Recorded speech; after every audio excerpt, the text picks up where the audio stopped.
Yes, Fritz. Yeah, Fritz, I'm going to have to call you back. Ladies and gentlemen, welcome to France. It's time for the 5th league final of the season. We're here, we're live. Welcome to the 2019 UIAA Ice Climbing World Cup, and welcome to Champagny and Bonbois.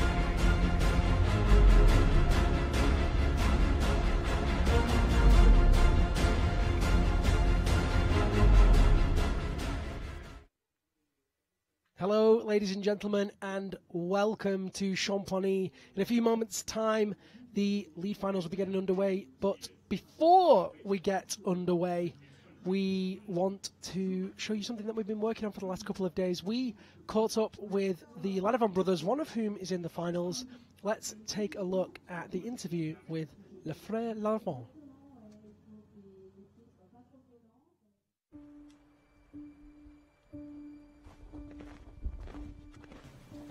Yeah, so basically I think we had a mother that had different convictions than some other people, and it impacted a lot on our lives. And so we started doing a lot of homeschooling that left us a lot of time for practicing sport, doing music, spend a lot of time outdoor.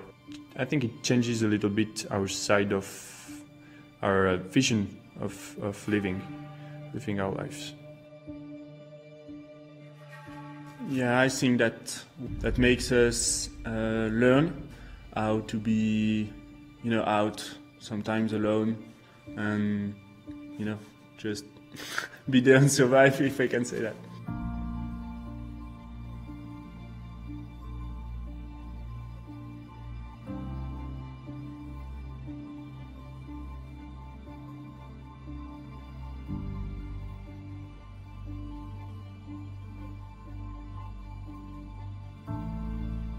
Having your brother on the same competition as you climbing, it's even more powerful, I think, because you have pressure for yourself, but sometimes you feel a lot of pressure for your brother.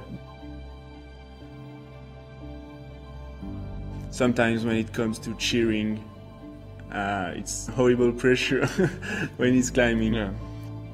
Yeah, for example, when his first semi-finals in Beijing 2 years ago. I was so happy for him, but even more than I would be for myself, because I will be concentrating on my climbing and everything. And when you're on the other side, you can just feel it completely, and that's pretty crazy.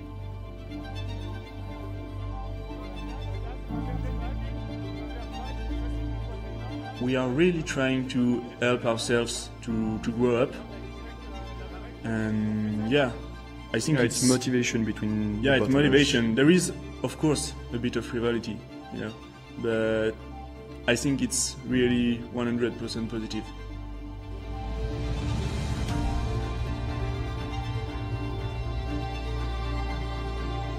So I think climbing for us does not brings us together, but it definitely makes it stronger. I would say that we live a lot of very, very strong moments together because of climbing, because it's what we do, because it's our lives. So it's all the time it's about climbing.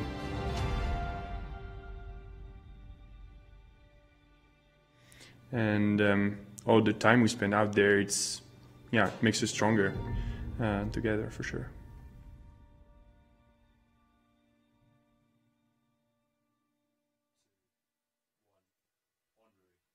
Ladies and gentlemen, here we are, and a very warm welcome to Champagny-en-Vanois. We are about to get underway with the 5th lead final of the 2019 UIAA Ice Climbing World Cup season. We have whittled down almost 80 competitors to the final 8 in men's and women's, and we have had all kinds of weather and all kinds of beauty, and it has been beautiful. Joining me today is my co-commentator, Kendra Stritch of the USA. Kendra, good afternoon. Good afternoon, Liam. It's great to have you on board, and I'm delighted to welcome you to the booth, but you tell me that you're not going to start with me.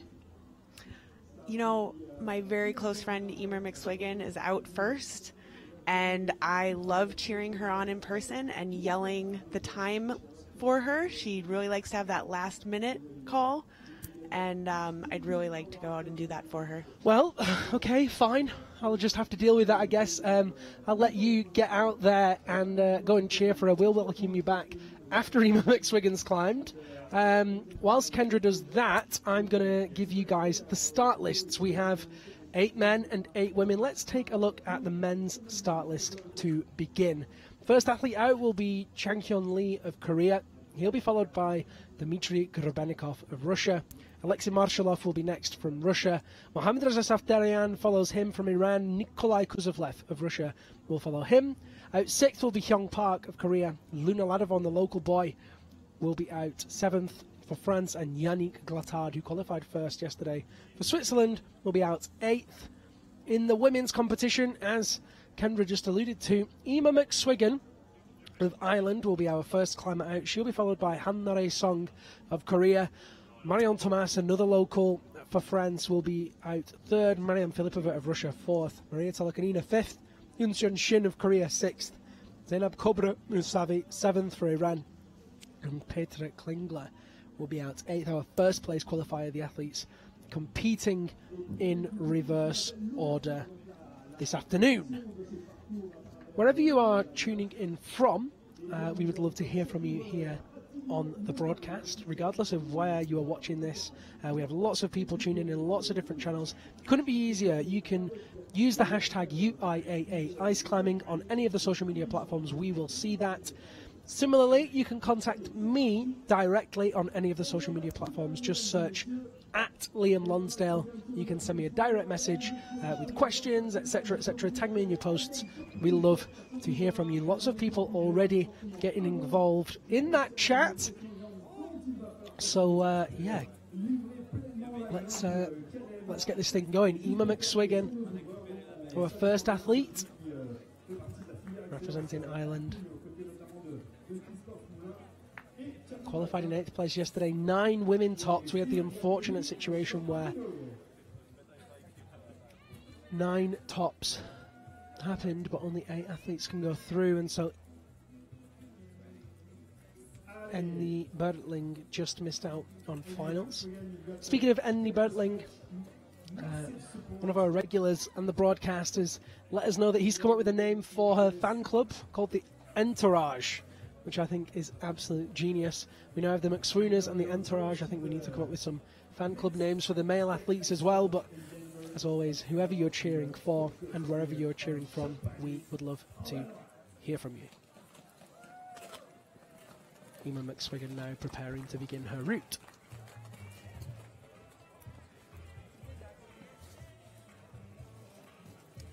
Allez, c'est parti. 5:59, le chrono est lancé, mesdames et messieurs, there we are. And so she begins. First time that we've seen this athlete climb. Starts on the steep ice section directly opposite the commentary booth.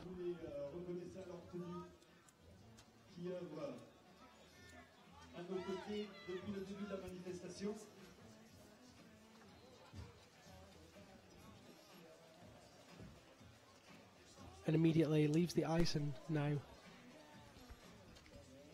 moves up onto the steep wooden section.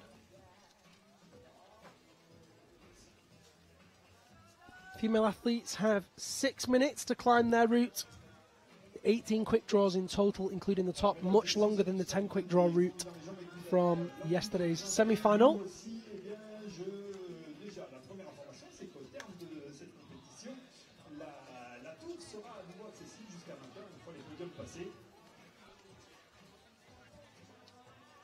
Moving through these technical sections. In the lower section, lots of clips in close proximity on this low part of the route, already at clip number 4.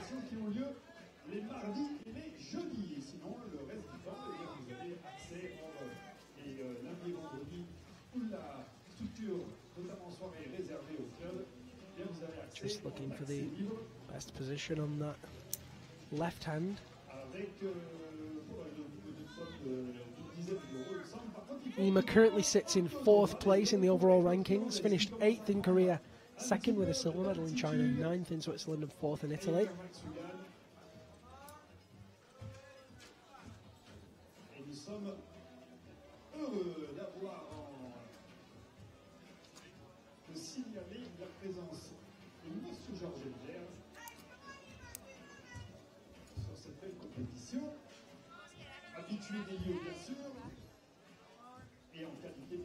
Makes clip 6 in that deep lock with the right hand and takes the hook side on with the left, stands up into that volume.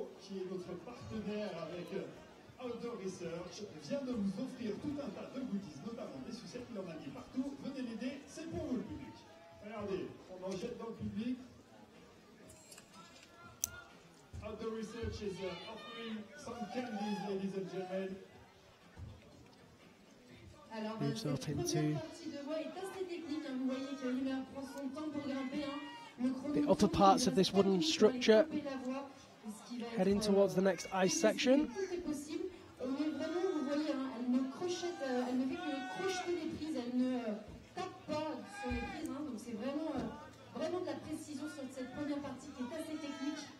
Légèrement déversante.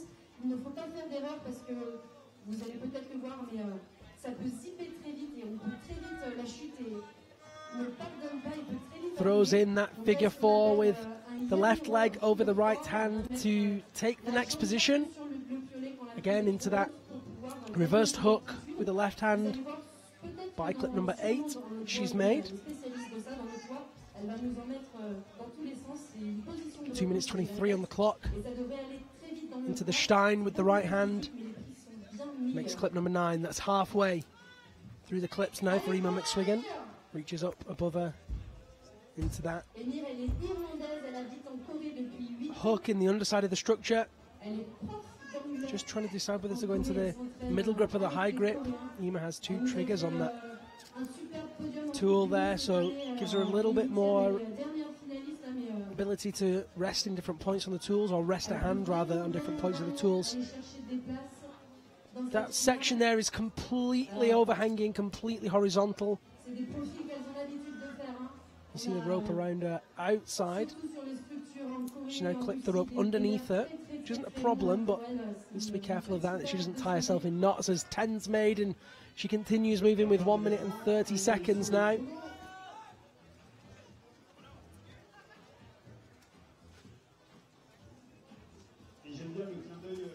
Flicks the rope around herself to use her shoulder to kind of pull it along with her, and clip 11 beckons. There it is. Makes the clip. You hear the fans and most likely friends shouting 1 minute to Ima, and watch how she accelerates now. Ima known for a conservative initial pace, and then someone says a minute and all of a sudden she finds a gear that you just wouldn't have thought was possible.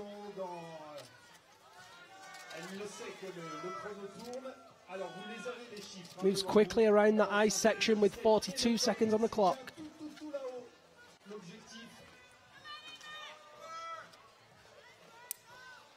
Can we give Amir some support, please, ladies and gentlemen? We are You see how high she is there. about to give the final moves to the top, straight ahead. Interestingly, she's reaching up for that clip, but I don't think that that's the right clip. I can't see the number of the orange strip you can see behind her, but it wouldn't make sense that you should clip high to then clip low. Could be a... That is clip 13, I'm being told. not worried about the drag, and her time's out at clip 13. That's Emma McSwiggan's attempt over. She'll go immediately to the ice box. She's a little bit tangled in a crampon there. She's all good.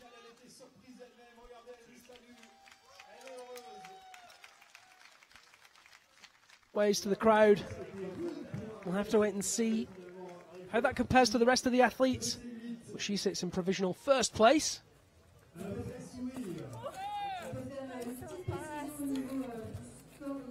Lots of people very supportive of Ema, as always. All the McSwooners out there.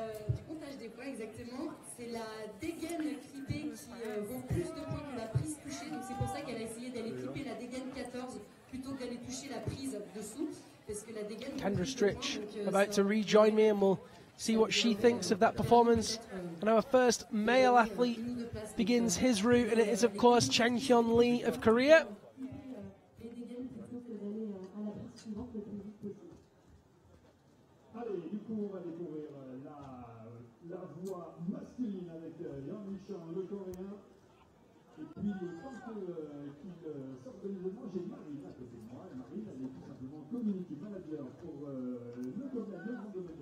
Kendra, welcome back. Thank you, Liam. That was good. Yeah, she climbed well, just slower than she'll be happy with. I don't know why you shout 1 minute when there's a minute left. Why do you not shout it when there's 3 minutes left? She goes so fast. She does. Because she knows better. And then she doesn't trust the timing. I want to see Emma McSwiggan blasting at that speed for the entire route. She's so impressive when she pulls it on like that. Turns it on like that, rather, you know. She just finds another gear that you just don't, after she's climbed so conservatively, it's so hard to see. Like, oh my gosh, where did that come from? Anyway, Ema sits in provisional first place, 13 clips made before the timer ran out. And now we turn our attention to Chang Hyun Lee. How's the route setting been here so far, Kendra? It's been easy or conservative for the women. We've been a bit disappointed. The moves have been pretty small, but for the men, we've seen some bigger moves. They've been consistently on these long, steeper walls. So it's not been anything spectacular, but it's been solid route setting. Yesterday we had the unfortunate occurrence where 9 females topped and only 8 could go through. Correct. What was the mood amongst the athletes last night? Unfortunately, we're staying in lots of different places here, whereas in the other tours we're kind of all in the same spot, so I didn't get to chat to anybody. What was the sentiment? Everybody was disappointed that it came down to that. Even the athletes that qualified high because they were quick, they were disappointed that it had come down to that to get into finals. It came down to time. So Annie Bertling of Finland, unfortunately, was that 9th competitor who topped and did not get to go on to finals.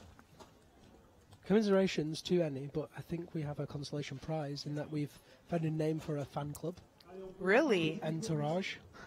And what is that? Oh, the Entourage. There you go. That's good, Liam. That Good wasn't work. me. That was someone on the broadcast. But yeah, great work from all of the ice climbing fans. If you are just joining us, a very warm welcome to Champagny en Vanois. We're here with the lead finals, the 5th lead finals of the 2019 UIAA Ice Climbing World Cup season. And you are watching Chang Hyun Lee, our first male competitor in this finals, moving very well indeed. 5 minutes 30 seconds is the full time that these athletes got. He's got 2 minutes and 5 seconds remaining as he makes that clip there. So this puts him up onto the upper half of the wall once he gets past that ice. And then there's a new head wall that they open up for finals above this. The extender wall, the Go-Go Gadget head wall. Chang Hyun Lee climbing now with clip 12 made. He has 17 total. Just over 1 minute 40 to make those next 5 clips. Kendra Stritch joining me in the studio today from Team USA. Oh, popped there, left hand. He looked so controlled, Kendra. He was. We'll see that again in a second, but that was really from nowhere. He'd been moving very well. All of a sudden, he was off. So he had that right hand in the inverted undercut, switches it to the high grip, the left hand, leans away with the right foot, and it just pops out of there. Slight bit of pick shift, perhaps. Yeah, it looks like he pulled out on that enough to shift the pick out of the sweet spot. Cheng Hyun Lee there with 12 clips made. We'll have to wait and see where that puts him. You can see a little shake of the head there. Wasn't quite happy with performance. Next athlete out in the women's competition, Han Nare Song.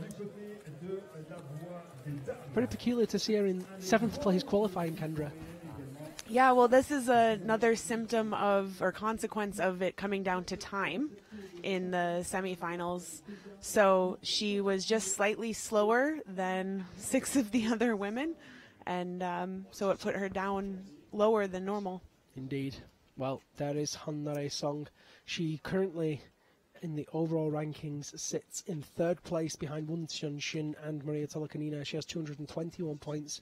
3 bronze medals this season. 13th place in China.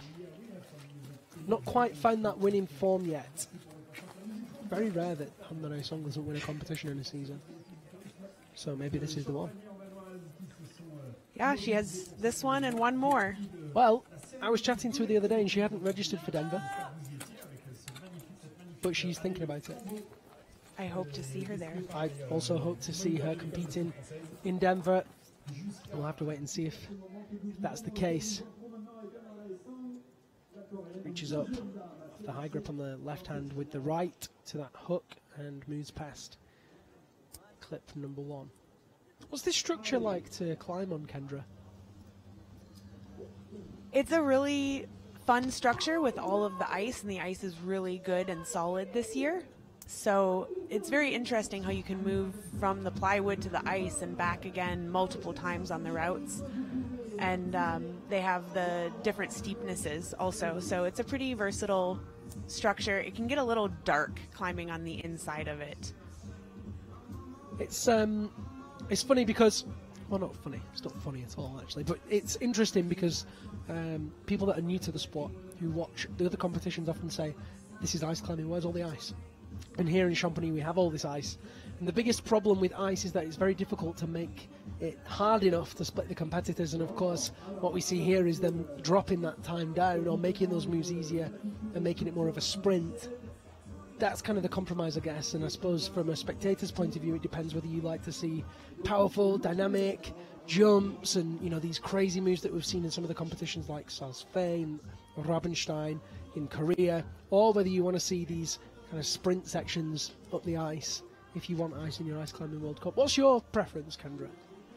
I prefer to have the more gymnastic, dynamic, climbing with a little bit less ice. I love going ice climbing separately, but the real uniqueness of this sport is the big dynamic stuff. Yeah, sure, and we're seeing that becoming more and more prevalent in the route setting.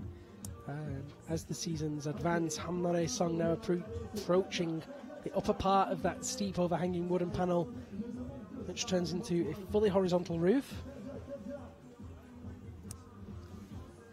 One of the uniquenesses of this structure that we're not using this year is that overhanging ice up on the head wall. And in past years, we've had routes that cut straight across that, but we don't have that this year. Any theories as to why? No, just the route setters. The route setters chose not to. I thought for sure we would with how good the ice is. Yeah, the ice is in amazing condition this year. They've had some really, really favourable weather in Champagny the past few weeks. Meters and meters of snow, and it's been cold as well, and you can see the ice, and it really is as blue as it looks on your screen. That is not a colour filter, it's so vividly blue. Han Nare Song now moving into that roof section. That hanging hook there with the left hand, and places the left tool into the box. Figure 9, left leg over left hand. Switches to a 4 with the left leg over the right hand.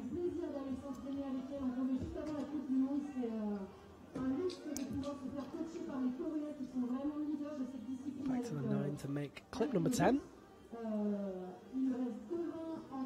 2 minutes and 18 seconds on the clock. She's 46 seconds ahead of Emma McSwiggan at this point.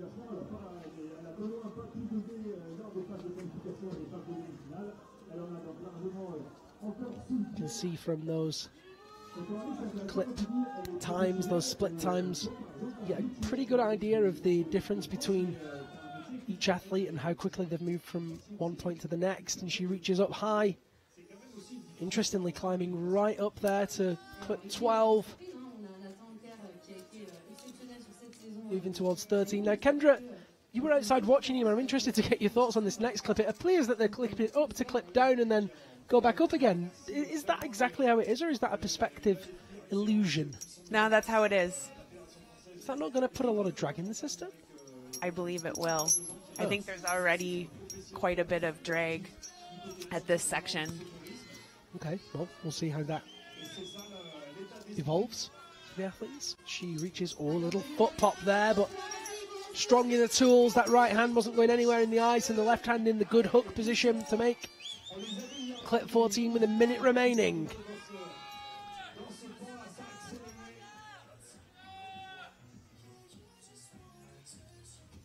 What's he doing? Photographer up there in the green jacket. Look at that, they're in the ice. Kendra, you were asking. Yep, they are using it. That's great. So Handere Song climbs up this steep, overhanging ice. Quite hard to get a feel. Oh, a little pop of the pick there. These tools not designed for swinging into the ice like that. You know, it's very difficult to get a good placement like what's the word I'm looking for? Like a specific ice axe would. An ice axe designed specifically for that purpose. A tool with a straighter shaft, less curvature than these tools. Oh, she's popped that left hand, but manages to hold it. Swings around, and that clock's ticking down. 3 seconds remain. She does have clip 15 made. That's going to be time up for her. Heart in mouth stuff there for Handere Song of Korea. Solid performance there, Kendra. Yeah, it was great to see her get onto that overhanging ice and the drama. You see how good that placement was with the right hand. Enough for her to even hold that, spin round on her entire shoulder and keep going.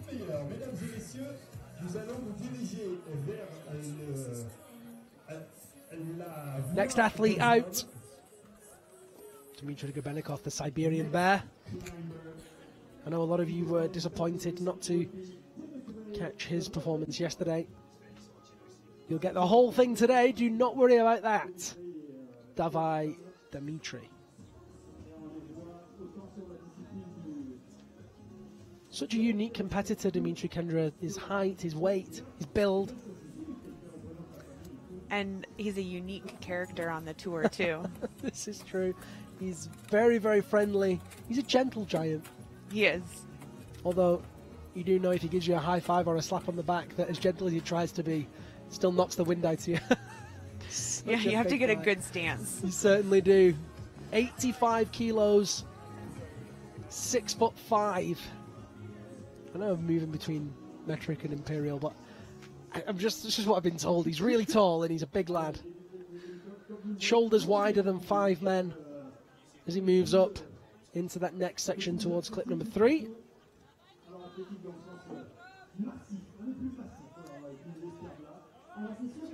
The route setter's using that blue volume there to make it steeper, to hold that floating undercling.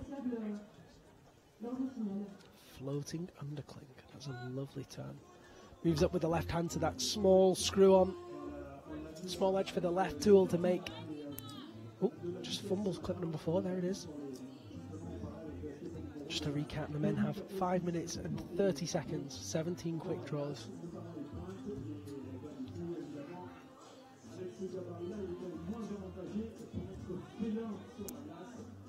Good afternoon to Barres, who's tuned in all the way from Philippines. Good afternoon to Matilda, who's tuned in Stockholm. To everybody who's tuned in, it's great to have you all on board We love to hear from you.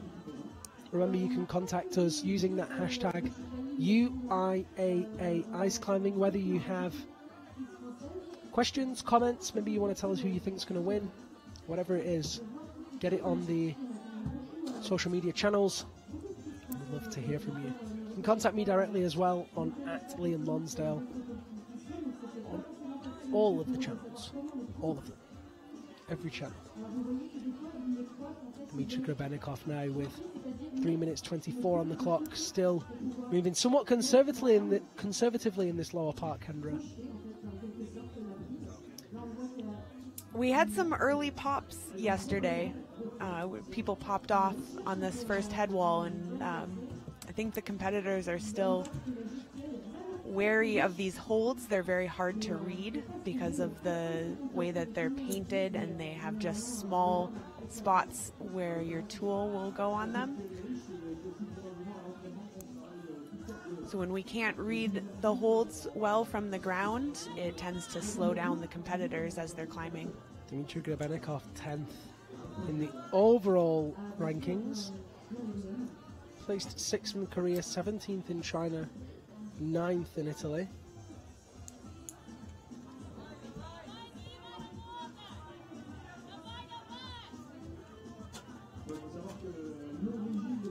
.33 seconds behind Chang Hyun Lee of Korea, who had that unfortunate pop just after clip number 12. If you want to keep up to date with the scores as they happen, you can do so by visiting results.theuiaa.org. They're refreshed live. Click on live results, it's all there for you to see. Otherwise, you can just stick with the broadcast and we'll do our best to tell you. Dmitry Grebennikov there moving up to make clip number 11.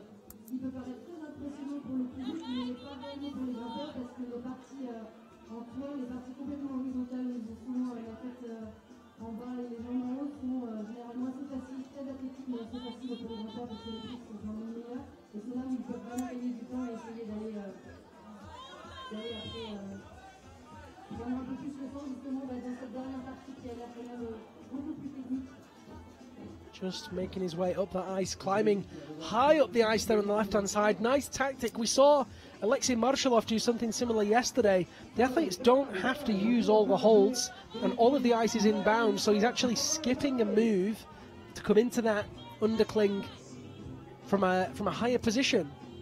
Something that you can do it in his height. Yeah, his wingspan there really helped him make that move. Kicks across with that right hand and moves right foot onto that blue volume. You can see in his face that he's starting to feel that pump now as he reaches up and hooks with the right hand, catches it.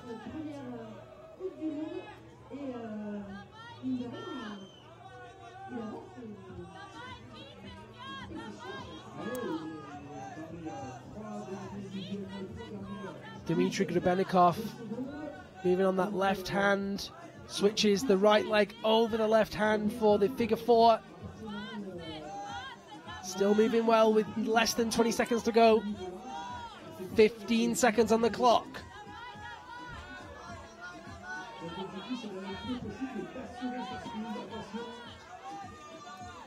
There's 14 made. You can see that section above him that's been extended. Oh, and he's off. Just as his time was up anyway. Seems pretty happy with that, Kendra. Yeah, I think he is. He made it pretty high up on that route. I mean, he will know that it's likely that somebody's going to top later on, but he climbed well. Certainly did, and 14 clips made. He really put in a good fight there. Just slipped off his tools. Look how pumped he is. He's a great athlete, and I think he gave it everything then. Yeah, and I think it's always satisfying when you can hack the route a little bit, so skipping that hold. It is indeed. Okay, let's switch our attention to Marion Thomas. Big crowd here supporting the French team, and they're very, very vocal, especially for Marion, Kendra. They are. The French team is known for being loud, which is really fun. Not only is there a French team here, but there's a load of fans as well.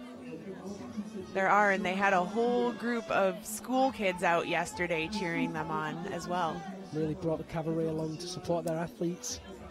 Looks so far that pace is going to be one of the big deciding factors for this women's route. And Hanare Song, in first place with 15 clips made of a total 18. What were you going to say there, Kendra? Well, Marion's moving very quickly here. She is indeed, and we'll get those split times as they happen. She has exactly 5 minutes on the clock of her 6, so a minute elapsed to make it to clip number 4. Look at that, 12 seconds ahead of the pace already.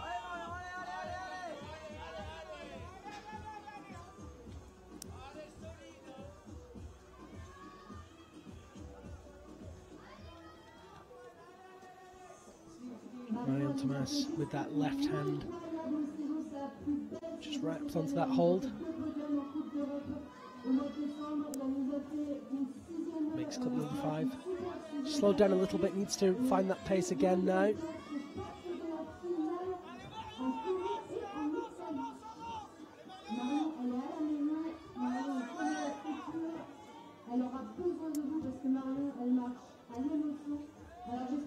Marion Thomas makes clip number 6. You can hear the French cheering for her in the background.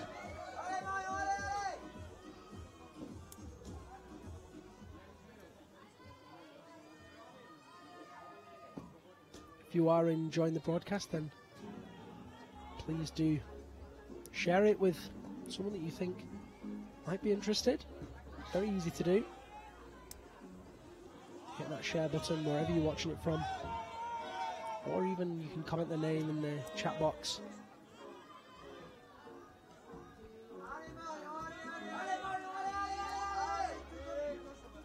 Marion Thomas makes clip number 7 now with 3 minutes and 26 on the clock.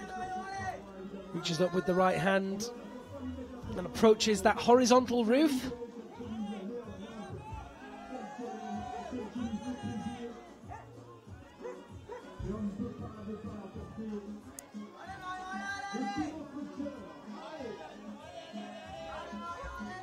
We saw both, yep, there's the figure 4. I was just going to say we saw both Emer and Hanare figure 4 on that.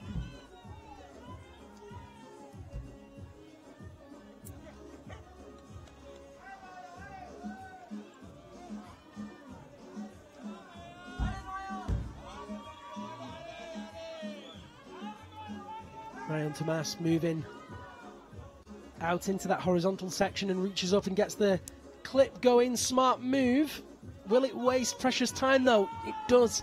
Interesting that she's tried that, especially after yesterday where she tried to clip early and it cost her a few seconds. When we know and she knows that time is of the essence, it just doesn't seem like the smartest move, Kendra. Quick draws are worth more points than holds, and it's just so tempting.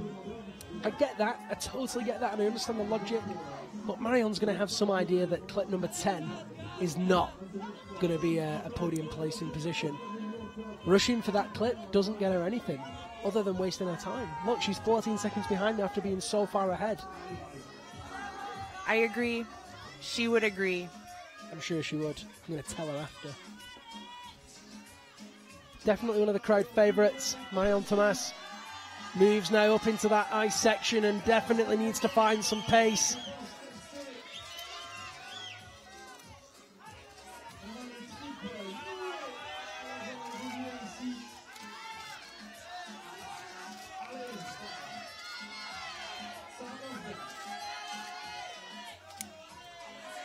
Takes a second to shake and you can hear the French crowd, allez, allez, allez, willing her on. They know how important time is.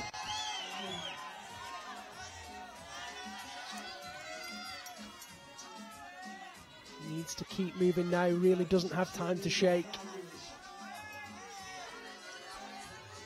The icebox, current first place, Dmitry Grebenikov and Hanare Song.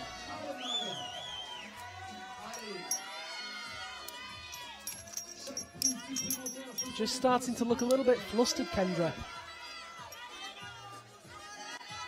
She knows that she has less than a minute here, and this is not enough to be happy with. This is her home structure. This is her home crowd. With 29 seconds remaining, 25 seconds behind. She really needs to pull a miracle out of the bag if she wants to be in with a chance of first place. Doesn't have time to be shaking like that, and I know that sometimes it feels like that's all you've got, but she needs to make one more move, get that clip. 7 seconds remain. She needs this next clip. Time up for Marion Thomas. Valiant effort from the French climber.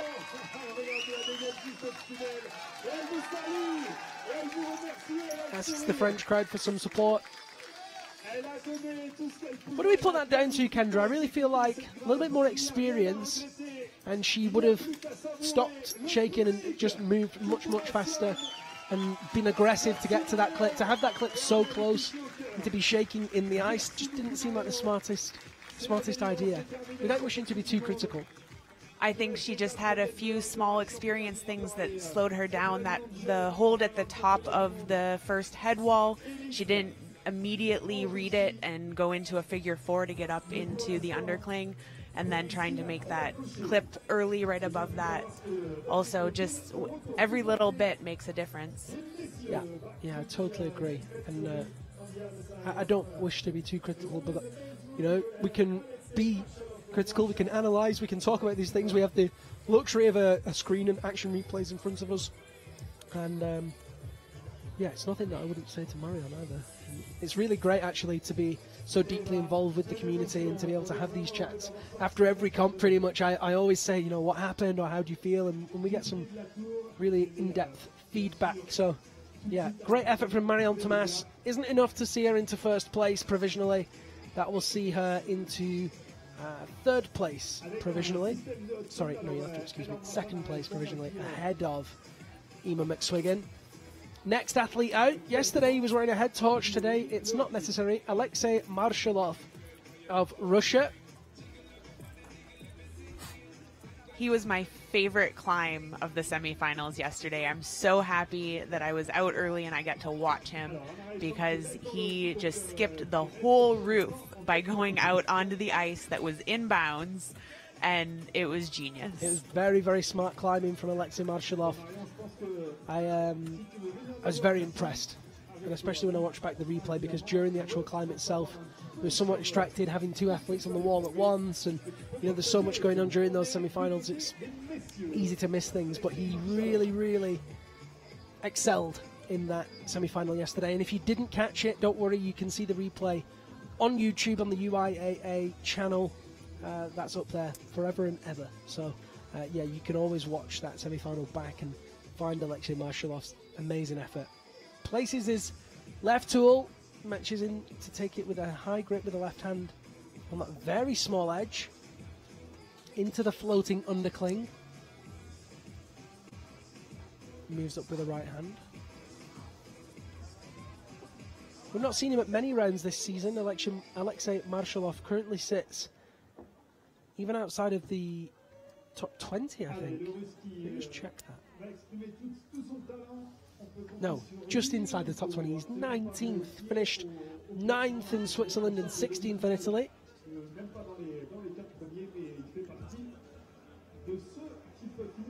Moving over this step in the structure. You see there the panels kick out and back again. Gives the athletes time if they want to kick into those panels and get some weight through the feet, but really we know they don't really have time to do that. They don't, and it can be a little awkward getting on top of that.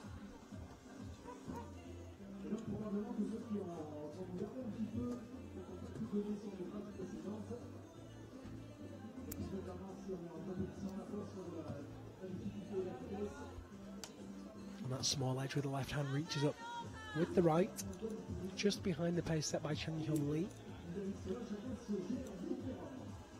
Clip 7 made.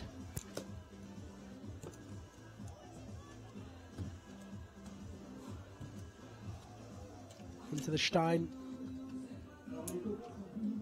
And now into the horizontal section of the structure.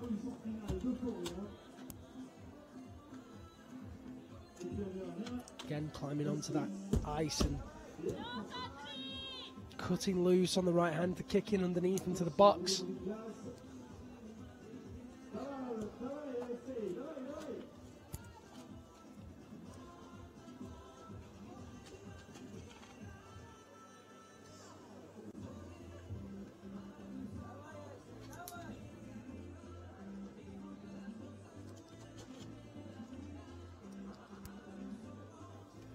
Moves up towards clip number 11 as he climbs through the ice. 2 minutes and 19 seconds on the clock.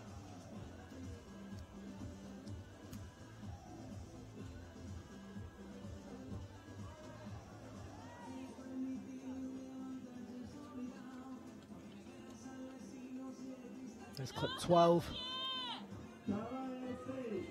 Oh, and a little pop there, but he's in a good position in the ice with the left hand.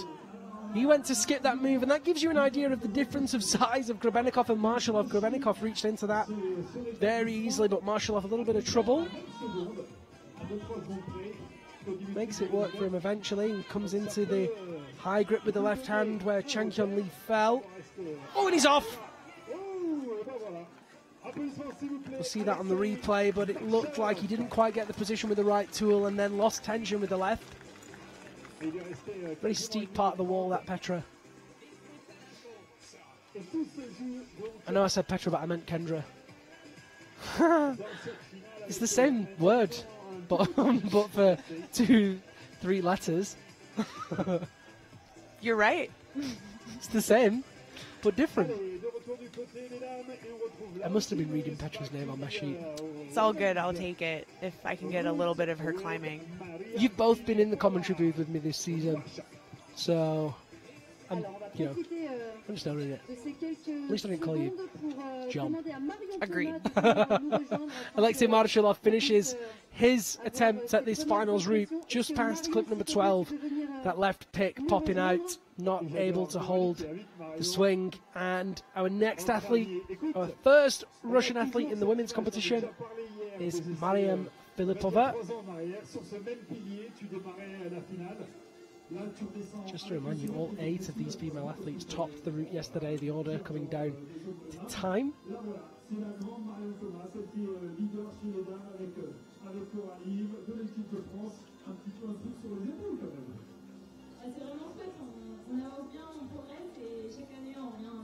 Mariam Filipova moving up the first section of ice to move into that wooden section. And past that first clip.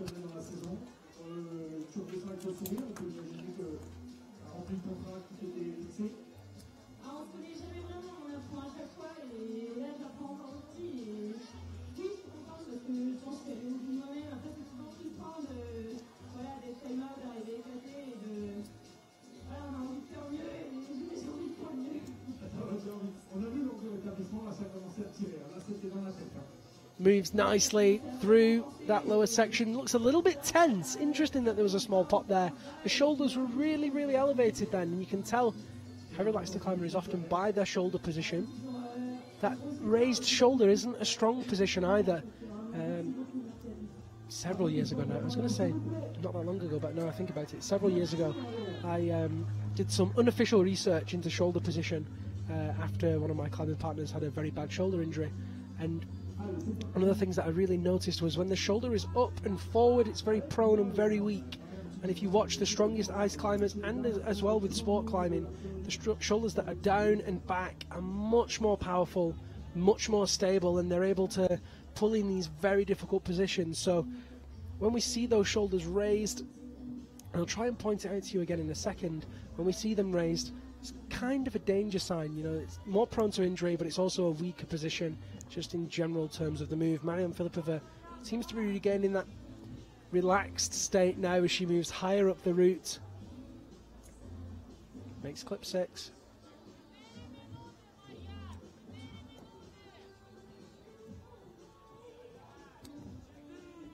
struggling to find the placement there. And I see what you mean, Kendra. That would be impossible to read from the floor. Yeah, last night's semifinals route, the breadth of knowledge and experience that we have in that women's group, they all stood at the bottom of that route and were like, we don't know what these holds are. They're painted dark, it's dark out, there's a spotlight randomly shining over the wall, and everybody went back into isolation and was like, well, I guess we'll find out when we climb. Hey, you did well yesterday. I made it into semifinals. I thought was you excited climbed really about well. that. Well, thank you. Yeah, and yeah, I was stoked to see you in the semis, and you climbed like you deserved to be there. Thank you. Mariam Filipova moving now, fig 4 over the left hand. You saw how quickly she just moved into that. She knew that that's what she needed to do there. She's been competing for 10 years. Yeah, very, very experienced. And that's what we're talking about, as we talked about before with Marion. Sometimes that lack of experience, there's a hesitation, there's a pause between deciding which way to throw the move, which leg to throw into the figure 4, whether to do a figure 4 or just to lock it down. Filipova fully committed in that decision before she'd even got to the hold. And it'll be interesting to see where she ranks in the time as she reaches up to make clip 10. Nice work.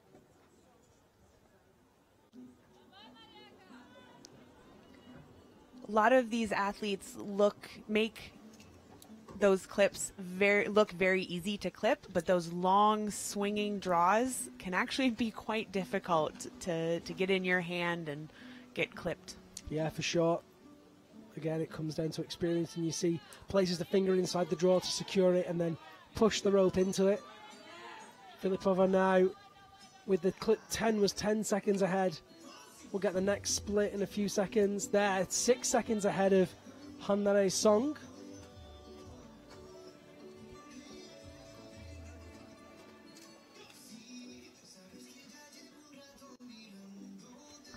Kendra, is it true that this is your favourite song?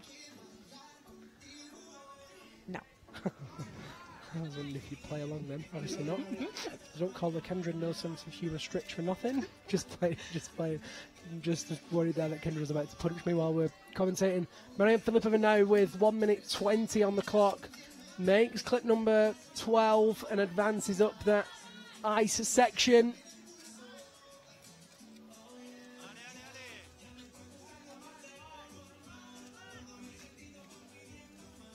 You see clip 14 below her as she reaches up to make clip 13.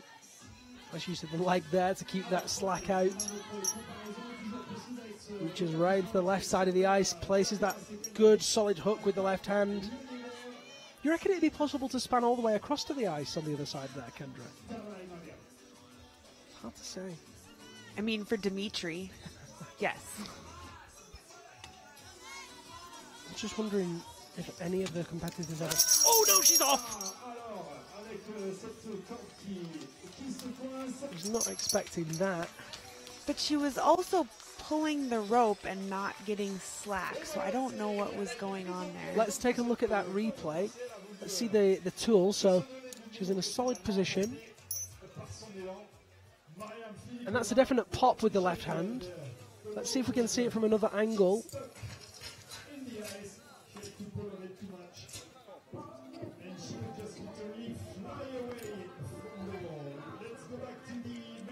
It looks like you saw it. The ice was just, the rope was just caught around the ice as she was trying to pull that slack in. And hard to say for sure, but it looks like that extra force from the pull just lost some of the isolation that she had in that left hand, and that popped her out of there. I agree. Unfortunately, that's not a technical, because it was the ice that was holding the rope, if that's the case. Absolute nightmare for Mariam Filipova. It's not her season. She's not had a bad year, it has to be said, but just not quite managed to get on that podium yet. 13th in Korea, 4th in Switzerland, 13th in Italy.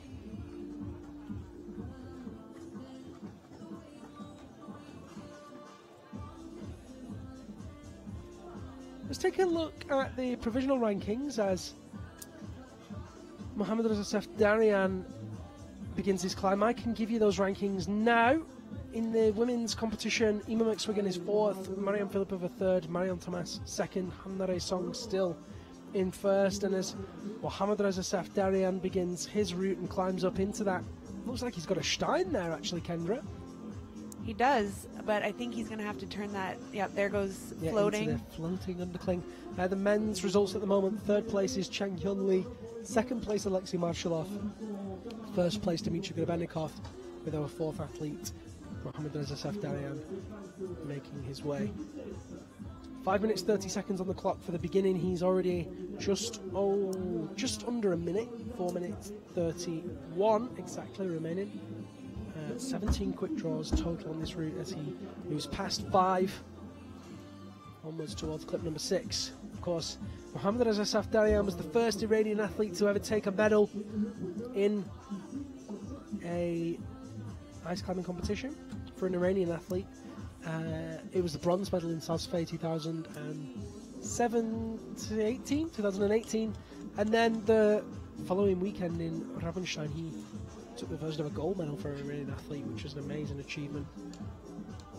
No medals so far this season. It's been very, very close.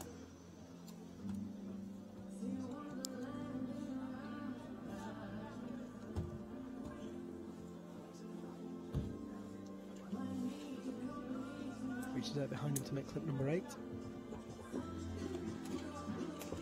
Very nice and fast into that figure 9 with the right leg over the right hand.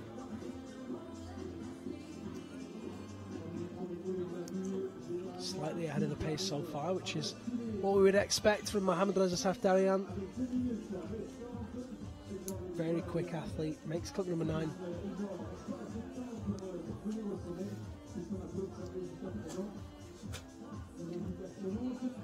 Interesting to see how each athlete interprets the ice and which part of it they use. There are drilled holes in most of this ice, but many of them are not marked. Some of them are marked with those little blue spray paint dots.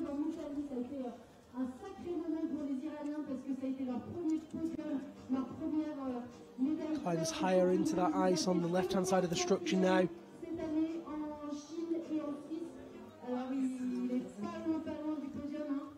16 seconds ahead of the pace. Makes the next clip. Number 12. Opts to use that hook.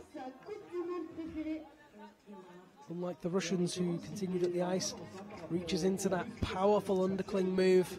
Still 19 seconds ahead of the pace, matches in with the left tool. And you can see how steep. Oh, and he's off! Another athlete falling foul to that very tricky move with the right hand. That was a surprise, Kendra. He was moving so well. Very surprising. Let's see that one more time. Left hand popped first. Interesting. That's what happened to Chang Hyun Lee as well.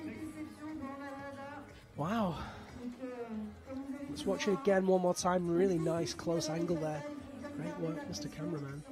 Oh, and he's just moved out. I take it back. Sack him. No, I'm joking. Lovely shots there. Great work as always from our camera team. And you can see a little look of bemusement almost from Mohammad Reza Safdarian. It's never a good sign when an athlete unties their own rope. Yeah. It's, Olga Kozek was talking about that yesterday in our route analysis. She said she always knows that she's tried hard when someone has to untie for her because she's totally boxed. Next athlete, this competition in all black.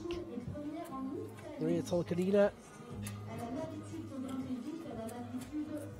the Ice Queen. Current ranked number 1 in the overall rankings. She's taken 3 golds so far this season. 1 in Korea, 1 in China, 1 in Italy. 4th gold here would guarantee her the overall title.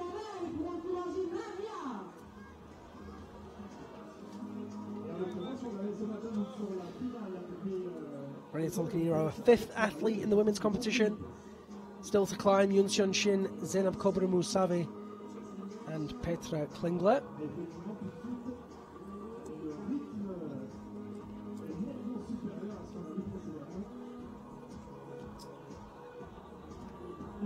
Hey, Liam, can you explain how somebody could already be winning the whole series when we still have one more competition?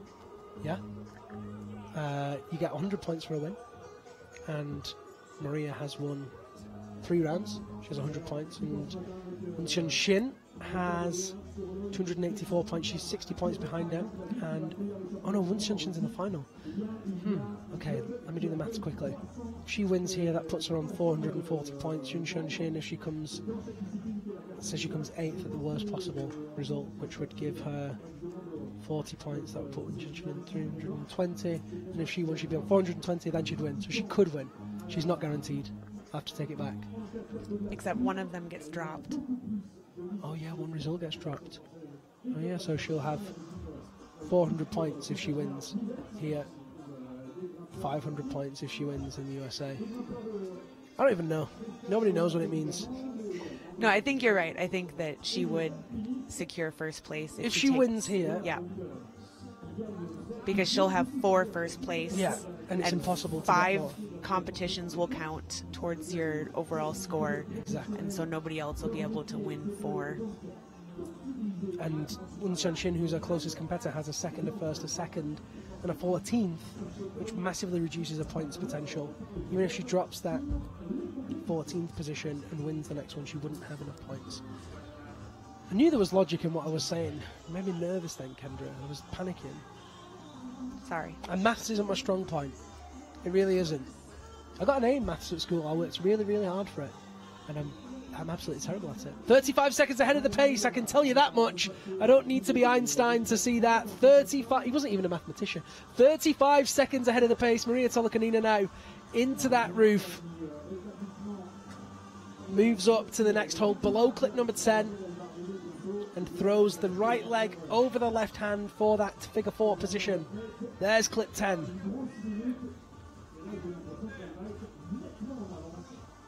All of the years of experience show in her efficiency, moving onto these holds, clipping, everything. Yeah, it's really phenomenal, and I have mentioned it a couple of times this weekend, and I've mentioned it on my social media too, but we did an interview with Maria Tolokanina in Rabenstein, and Maria's English is okay, it's not amazing.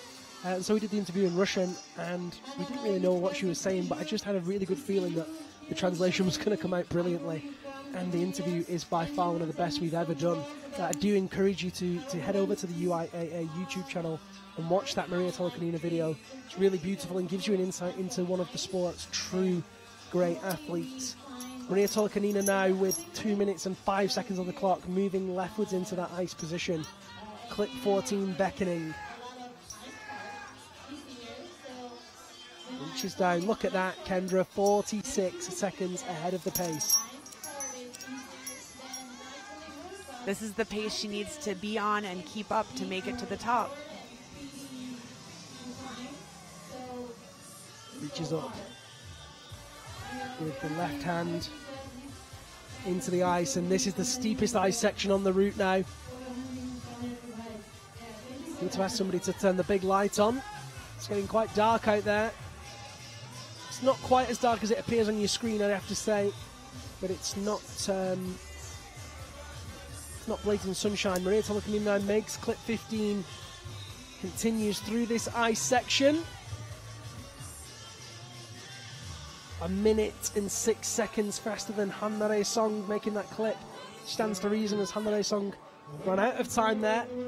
18 clips to be made, and she's got less than a minute to make them. 57 seconds left on the clock. Maria Tolokanina of Russia moving ever closer to that top spot.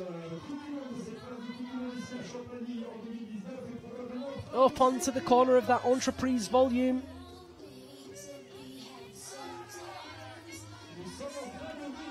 Into the Gaston position.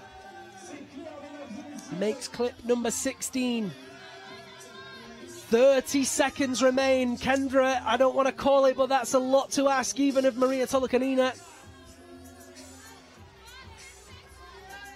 I'm just loving watching her climb this. She's being super efficient and fast. 15 seconds remaining. Efficient and fast is exactly what she's being, and she takes that granite hold with the left tool, willing her on with 7 seconds on the clock. That top is so close. Stands up off the volume, and rope drag is so intense. The time's up, and it's not going to count. Oh, Maria Tolokanina, so close. Kendra, summarise that one for me. She moved very consistently and efficiently up that whole route, but that just not enough time to get through all of that. There's a lot of traversing, a lot of ground to cover, and only 6 minutes. Felt like I held my breath for that 6 minutes. I'm very interested now, because Maria Tolokanina, as we've just said, has been dominant all season. She's also been one of the fastest all season. Now, we did see in in semi-finals yesterday that there were several athletes faster, 3 in fact, faster than her. Wonder if she's getting a little bit tired. But Petra Klingler, Zainab Kovra-Musavi and Yun Shunshin still to climb, and all with, I would say, a pretty decent shot at that podium. Maria Tolokanina climbs away into first place and takes her seat in the icebox next to current first place Dmitry Grebenikov. Next athlete in the men's competition is Nikolai Kuzovlev.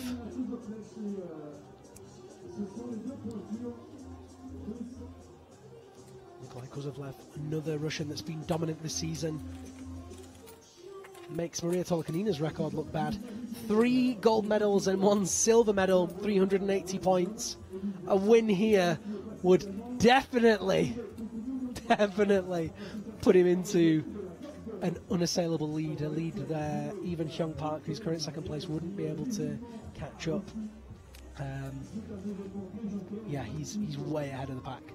He is, and you know, after the first 2 comps, people started asking questions like, has anybody ever gotten all first place in a season? My knowledge, not looking at my spreadsheet of glory, I'm going to say no, that's never happened. If you go back far enough to when we only had 3 World Cups in a season, it has been done. Okay, my records don't go back that far. Exactly. My records that I have available to me go back to 2011. Yeah, so we've all agreed it's pretty much not happened in modern. If it happened before 2011, did it happen? Did it even happen? If it wasn't on Instagram, was it real? Depends on what world you live in. Nikolai Kuzovlev moving really quickly through this low section. Clip number 5 made as he moves on to that panel with this slight kick in it. I need a better name for that, Kendra. Help me out. What do we call that? What can we call it? Hump? No, I don't like that. Step? Yeah, that's a good one. Yeah? Okay. I feel like it needs a character. Mystery step. There's nothing mysterious about it. Where was it last year that we were naming the hanging? Oh, yeah. Or was that 2 years ago? That was last year, and it was in... we had the hanging thing, and we had some amazing names coming in for it. I can't even remember what we chose in the end, but it was a good one. 1 second ahead of the pace. Nikolai Kuzovlev, as he reaches up a deep lock off the figure 4 on the left hand to take the hold on the right. Makes clip number 9.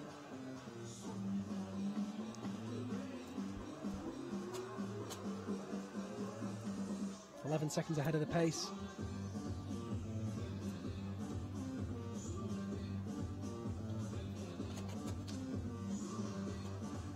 Moves up into the ice section now.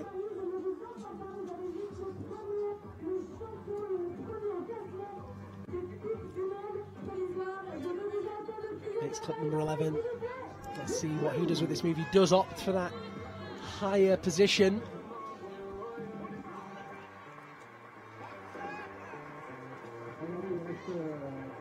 .13 seconds ahead of the pace.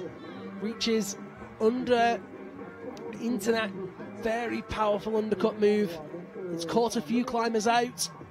Nikolai Kuzovlev, not one of them, as he steps across easily into that right-hand position.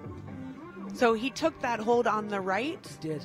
where Dreza had tried to take it directly on the left. Same as Alexei Marshallov as well. Into that good hook with the right hand. He has the left leg over the right hand into the figure 4, switches it back to left leg over left hand for the figure 9. Lovely hold there into that Stein with the right. Very, very steep. It's hard to work out that angle. We're completely underneath him. It's almost horizontal, this section of wall. You see the photographers peering over the top. Still has 4 more clips to make. 1 minute 40 to make them.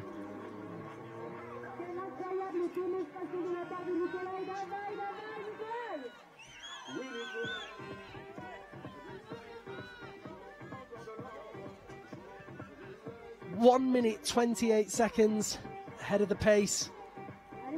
Makes clip 15.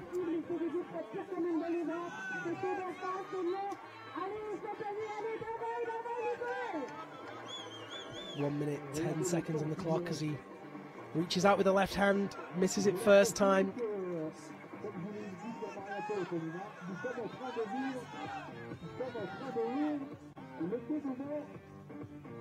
He's in first place now with that 15th clip made.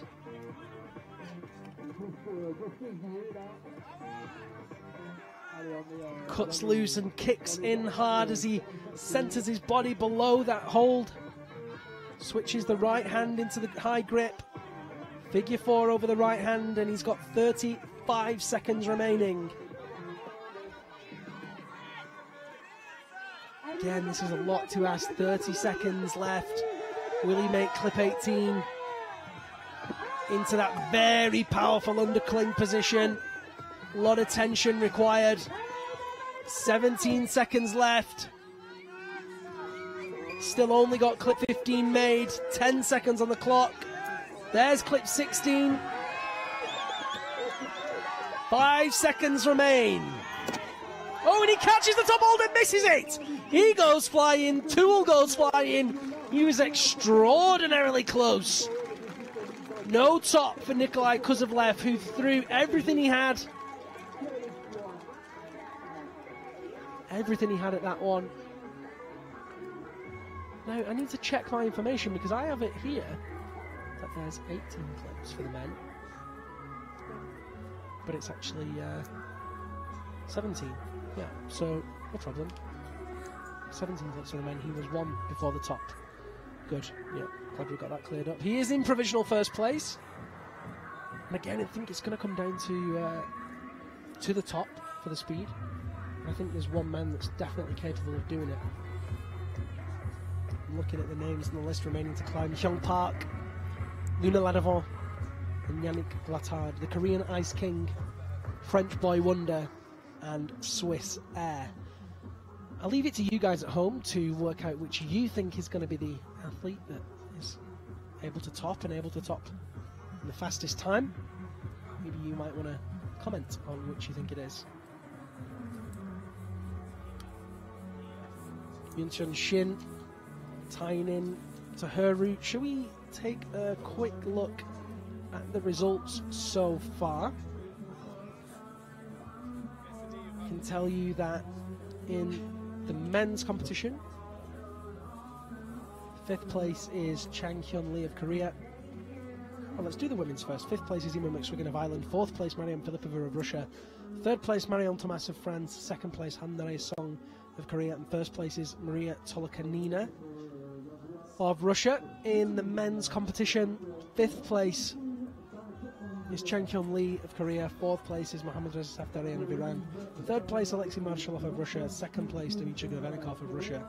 1st place, also for Russia, is Nikolai Kuzovlev. Now, Wonseon Shin, current 2nd place in the overall rankings, took gold medal in Sasfe in fine style. Capable of topping here, Kendra? Absolutely. I looked up the times from semifinals last night because we were talking about how fast Maria Tolokanina is known for being. Yes. And so she was only 2/100ths of a second behind Sunny. And then Zaina Cobra only had... No, those are minutes, mate. 4 minutes, 43 seconds. So, okay. So 2 tenths. 2 whole seconds. 4:43, 4:41. Yeah, so 4 minutes and 41 seconds, 4 minutes and 43 Correct. seconds. So they were only 2 seconds Two- apart. You want to do it again? I was at speed this morning. You were Okay, you called me the wrong name. I've got minutes and seconds confused. Yeah, we're good. We're even, Stevens. Dear me. Still 2 seconds. A regular pair of Fibonacci's over here. Kendra Stritch and myself having a little bit of trouble with the with our numbers this afternoon. Bear with us. We're doing our best. We're not here because we're good at maths. We're here because we know about climbing. Yunseon Shin climbing now up the underside of that steep wooden section directly opposite the commentary booth. 7 seconds behind Maria Tolokanina. She's taking that hold very interestingly there, but she stayed on.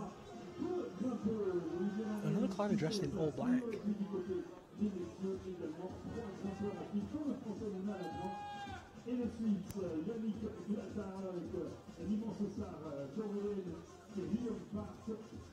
Voilà un petit peu ce qui nous attend, c'est donc la solution de gâteau de l'excellent spectacle.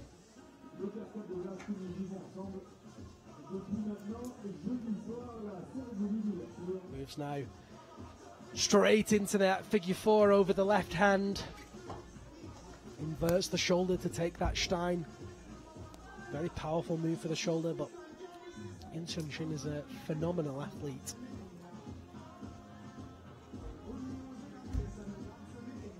Reaches up to place that hook in the hold by clip number 9 and reaches behind her onto the box. Cuts loose and opts to go into the figure 9. Nice little adjustment there. She was thinking of the 4. You saw her just switch it around into that next hold.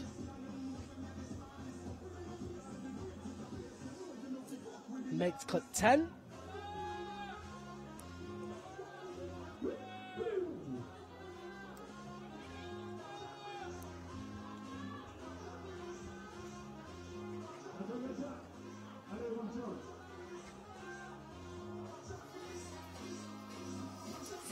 Seconds behind Maria on that split there. She's going to have to speed it up to make it to the top. Yeah, and I wonder if Yunseon Shin will deploy some skipping tactics, whether she might miss some moves in this upper section. She is one of the taller athletes. Positive ape index.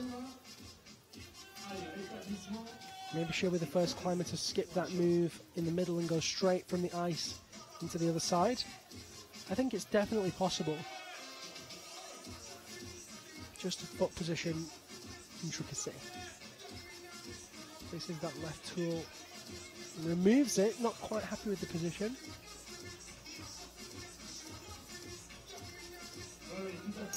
There's clip 13. Okay, left tool in. Now I think it is possible to kick that right foot in hard and swing all the way out to the other side of the ice. I think it may be possible, but the question will be, is the power that it takes to hold the swing over worth it? We need an athlete with real explosive power and yeah, I think you're right. Perhaps not the most efficient. Clip 14 made and she's 30 seconds behind Maria Tolkanina. Fast in this ice section. Clip 15 made. 41 seconds left on the clock. Maria Tolkanina made clip 16, was almost at 17. Yunseon Shin, 33 seconds, may have left herself with too much to do.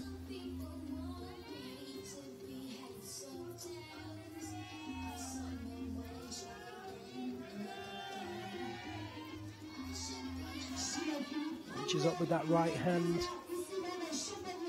15 seconds on the clock.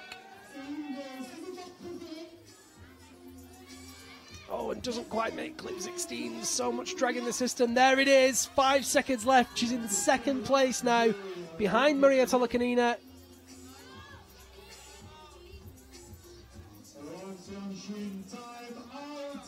It's time out for Yunseon Shin. Maria Tolokanina stays in the icebox. Remains in first place.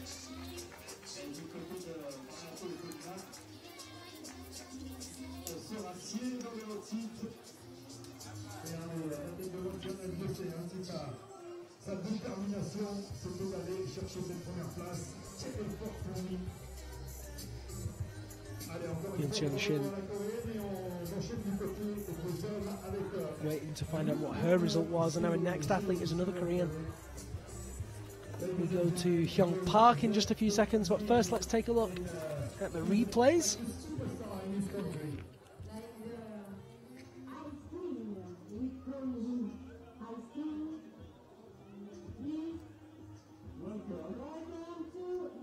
Perhaps we won't look at those replays. Hyung Park there preparing to climb.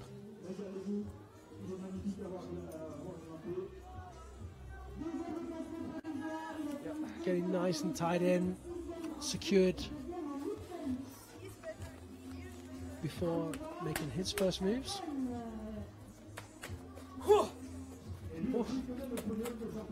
Sharp exhale of breath. And here he goes, 5 minutes 30 on the clock.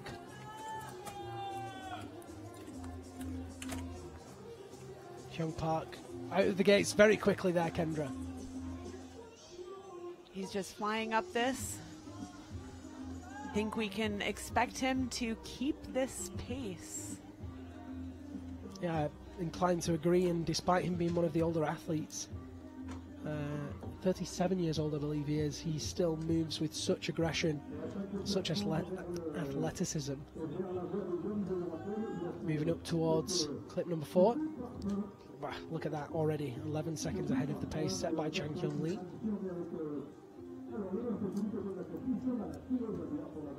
Into this stepped feature, which we have now dubbed the naughty step. Reaches up with the right hand.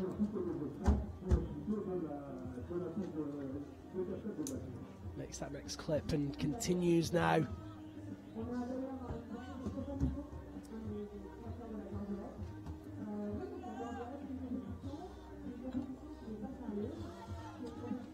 Strong position with that left hand in that hook. Makes clip number 6. He looks really relaxed. He looks relaxed. He looks fast. He looks like he's 9 seconds ahead of the pace so far.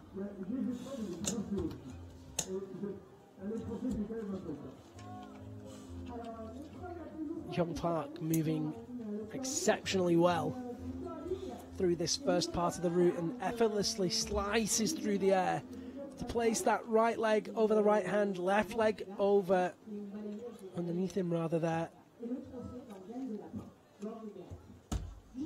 Kicks strong into the box and makes clip number 9.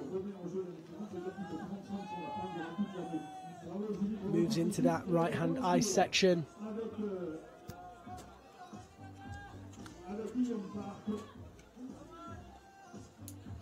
Clip 10 made.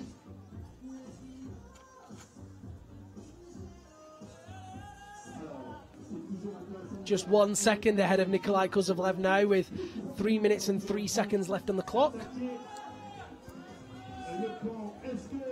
Looks like he's going to opt for that step down move as he takes the rope out to clip number 12.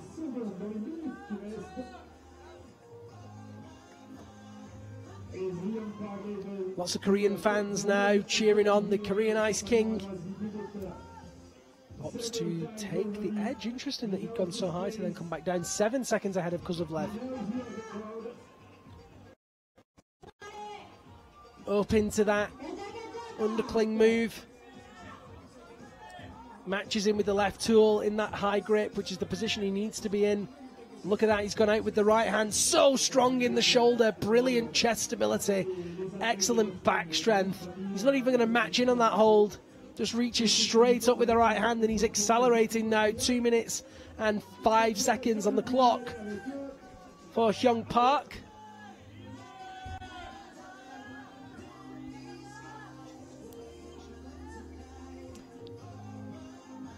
Which is down. He's 11 seconds behind Kozlovlev. Lost a little bit of time doing that move onto the edge. Still looks very, very calm, Kendra. This is a beautiful climb.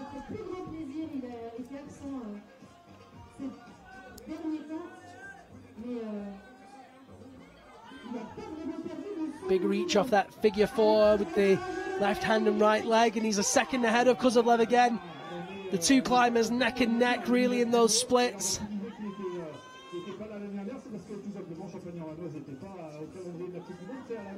Just struggling to find that position on the next move. 1 minute 10 seconds remaining.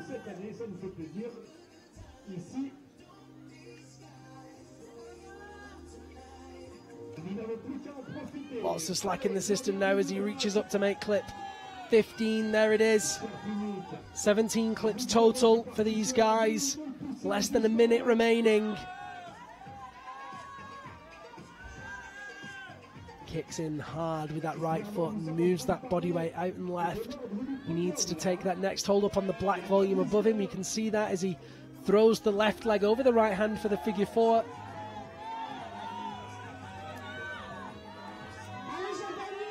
.30 seconds left. Into that powerful undercut, and he's popped and sparks flew then. Absolutely sensational, and he really gave it everything that he had. Second place so far for Hyung Park, and let's see if we can see those sparks again. He was putting so much force through that right hand. Pops out, and wow, that was really quite special. It's a great effort from Hyung Park, but just not quite good enough to see him through to that ice box and to the first place. He'll be in second place ahead of Dmitry Gobekov and behind Nikolai Kozlovlev.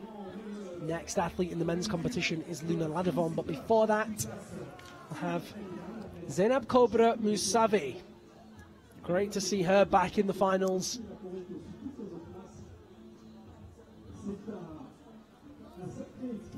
This is her first competition of the season. Right. Last year she did the whole season. This year we've not really seen her. Any idea why that is, Kendra? Well, there's a lot of politics going on globally, and it's made it harder for many of the athletes to travel, but especially the Iranian team. Mm-hmm. Not just athletes as well. Well, yes. But yeah. And so, I mean, there's financial reasons and there's just some logistical reasons too, but I know she's super excited to be here. She's climbing wonderful. She's obviously still been training hard, and it's great to have her back. Certainly is, and last year she was formidable. She was a regular finals qualifier. Didn't quite make it to the podium, but was painfully close a few times. Perhaps today could be that fairy tale moment. We already have an Iranian man who has taken 2 medals in this competition, but maybe this could be the turn of an Iranian woman. Name of the game on this women's route seems to be speed. No woman has managed to top this route yet. Our penultimate athlete, Zainab Cobra Musavi, we're doing her best to get up there. Following her will be our final athlete, first place qualifier Petra Klingler of Switzerland. 2 more men still to climb, Luna Ladovon and Yannick Glattard.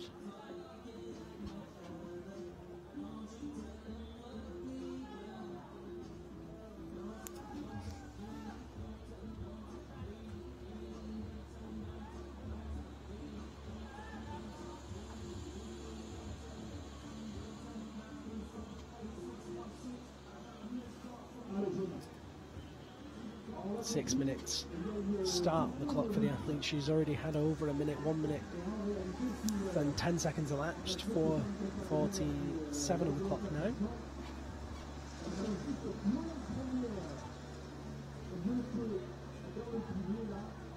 And as those splits start to come in, I think we can expect to see her a little behind the pace, Kendra. I think you're right, Liam.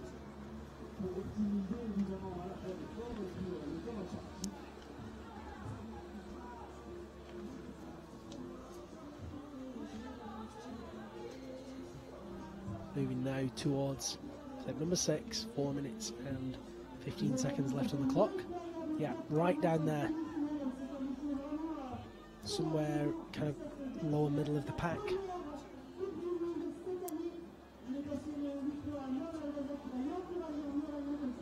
It's a great close-up of the holds there. There's a lot of these holds. They're Swiss SAM holds, and they're a rock.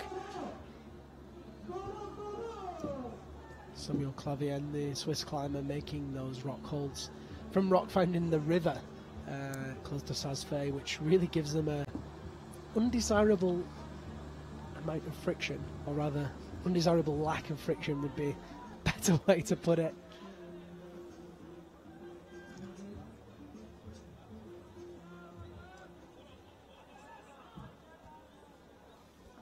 Moving now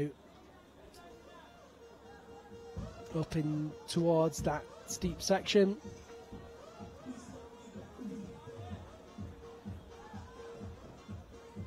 Places the hook with that left hand. Takes clip number 8.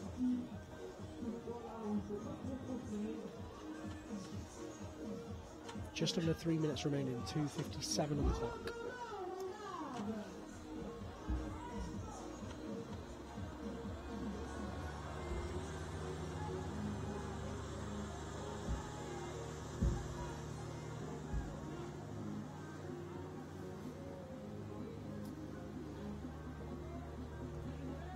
Reaches behind her to get that hook with the right hand. She's got that in the backhand position. Seems comfortable for her to reach out then with that left hand. Opting to kick underside before making that move with the left onto the hook. And now she's breaking out of the roof with the right hand. Interesting that she's opting to clip so late on that one, Kendra. Actually, this is the hold that Maria and a couple of the other competitors clipped from. It's the closest hold. Yeah, for sure. Moving up now. Oh, little step across. Just trying to find that pace. Desperately needs to find some pace as she approaches this ice section. It's clip number 11.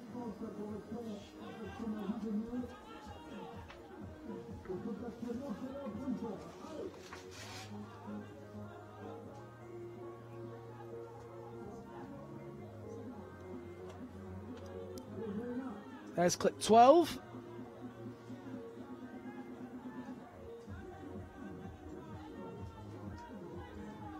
Look at that. Over a minute behind the pace set by Tolokanina.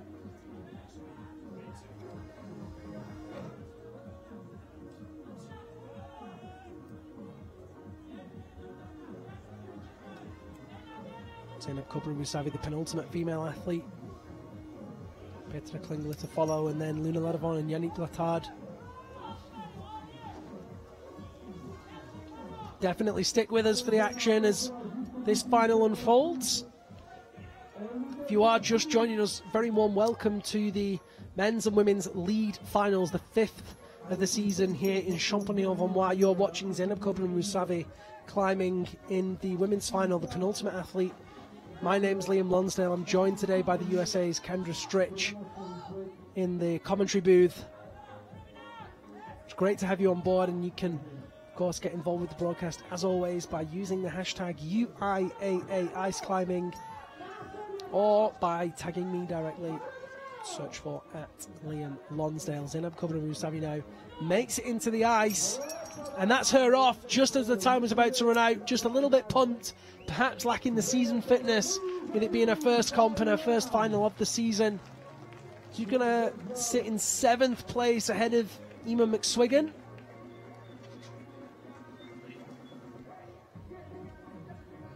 As I said, one more athlete remaining in the ladies' competition. Oh, and the ice just ripped there.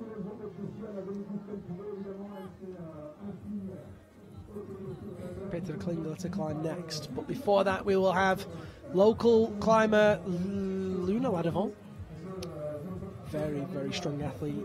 If you've been tuned in since the beginning of the broadcast, you will have seen the interview that we shot with Luna and his brother Tristan. If you missed it, don't worry, it will be on the UIAA YouTube channel later today, if not that, then tomorrow.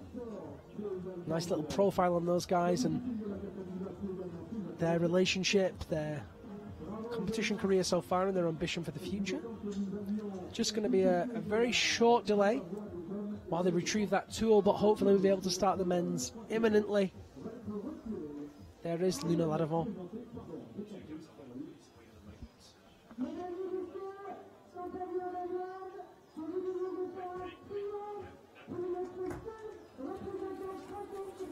Let's take a quick look at the men's results so far. 6th place, Chen Hyun Lee of Korea. 5th place, Mohammad Reza Safdarian of Iran. 4th place, Alexei Marshallov of Russia. 3rd place, currently sitting in bronze medal position, Dmitry Verbenikov of Russia. 2nd place, currently sitting in silver medal position, is Hyung Park of Korea. And 1st place, currently sitting in that gold medal position, is Nikolai Kuzovlev. Still 2 athletes remaining. No athlete has topped yet. Luna Ladevant and Yannick Latard, both still to climb, and both still with an attempt at that top of the route. What do you think, Kendra? Is it going to happen? Is it possible? It's absolutely possible. Luna can climb very quickly, and yeah, if he can just read this route correctly, I think he can fly to the top. It's not a flying competition, it's a climbing competition, so let's hope he maintains contact with the structure and stays within the rules. That'd be a technical, wouldn't it? That'd be a first in the technical incident book. I don't know, if you clipped every quick draw, wouldn't flying still be in the... I'll get back to you, Kendra. I will consult the Ice Climbing Commission and we'll get back to you in the near future. See the light fading now as the sun sets here in Champagny-en-Valois. Still just about bright enough for the athletes to see, despite the dark picture on your screen. Don't worry about that. We have got the floodlights on, and the spotlight will be on soon. But the position on the structure, and it being inside the structure, makes it difficult to light with the spot.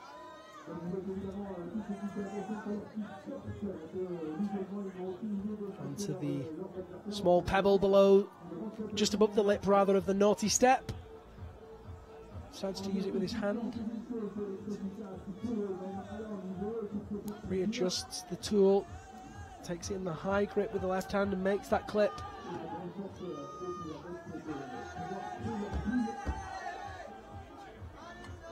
Really needs to pick up the pace in this lower section.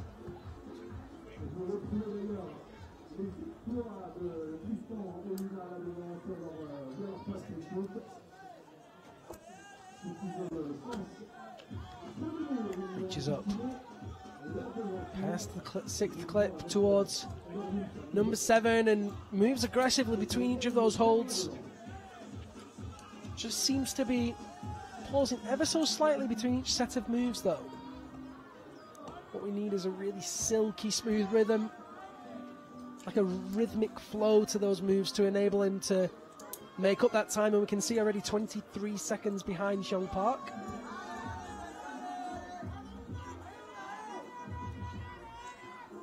And it's interesting, Kendra, he's 23 seconds behind without stopping. It's just that efficiency of movement.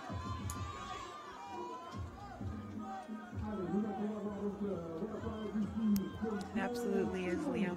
And also the lack of hesitation on each hold. Makes clip number 10. Reaches into the ice now and moves ever upwards to make clip number 11.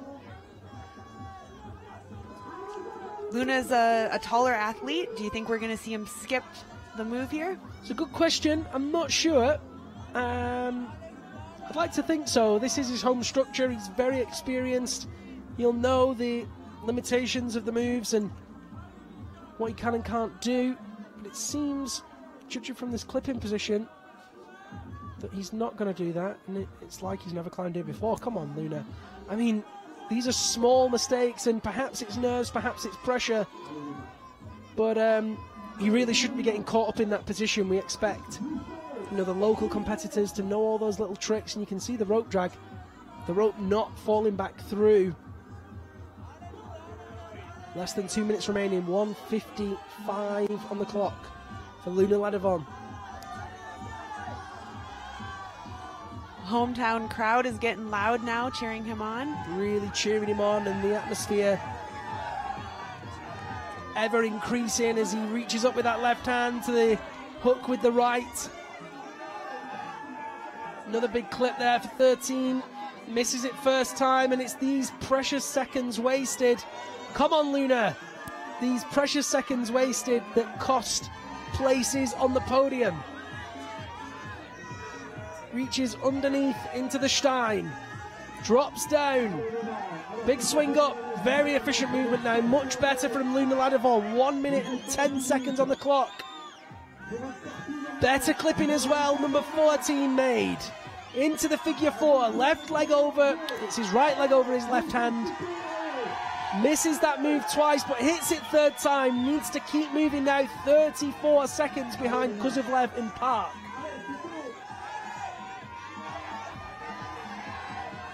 45 seconds on the clock, and the crowd are going wild. Come on, Luna, get the hold first. Take the hold, please. Into the figure 4 with the left. It might work. He's out. He's just short. Reaches across in that backhand grip. Allez, Luna, come on. You can see him slowing and tiring with 20 seconds on the clock.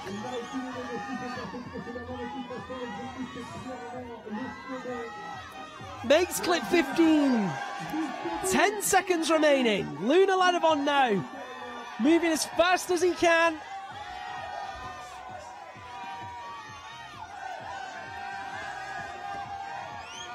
Can he get up there? His time's up. So he's going to sit in third place now. Made clip 15, which puts him ahead of Dmitry Grebenikov with 14, but didn't get to the shine in time, which puts him behind Hyung Park. Big cheers from the crowd. And a decent effort from Luna Ladovon. What do you think, Kendra? I don't think it's going to be enough for a podium. Neither do I. What do you think of the? What do you think of his climbing there? I think the climbing that we saw on that upper part, I wish we had seen that the whole way. Yeah, just looked a little bit slow in the lower part. See his coach in the background there.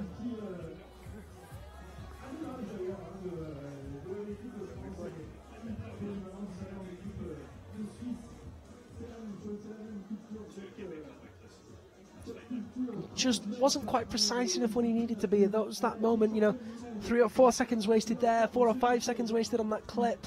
Prior to that, it's all those seconds added up that make the difference between taking the next hold and being on the podium and not. There's our final female athlete. She's the only athlete to have ever made gold medal in ice climbing and also in bouldering. Won in Kirov 2015 and in China 2016. Fun fact about Petra in sport climbing, she's only ever been in the podium twice. Both times were gold medals. That's a pretty good stat, though. It is a good stat. Weird that you've got the same name as well. Petra Klingler there begins her route, and if anyone has the ability to move explosively fast, then it is Petra Klingler. She's been doing a lot of speed climbing training for the Olympic qualification in sport climbing this year. So let's see how she fares.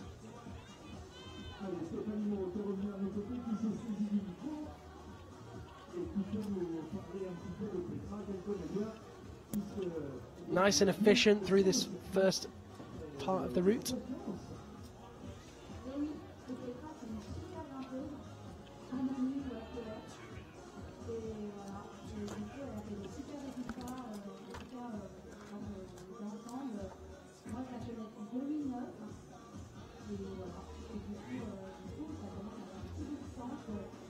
Needs to get past clip 16 to win this competition. She's already 4 seconds ahead of the pace set by Tolokanina.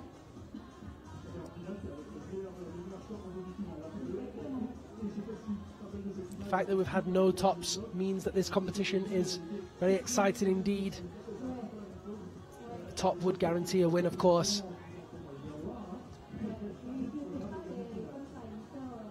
Reaches up with that left tool to the left side of the splinter.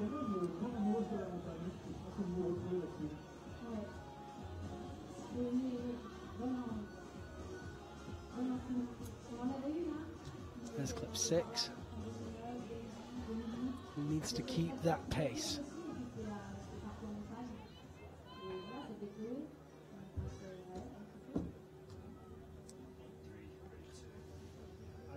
Moves up with the right hand to that small edge that she's in. Just checks it with her hand. Incredibly strong fingers, Petra Klingler.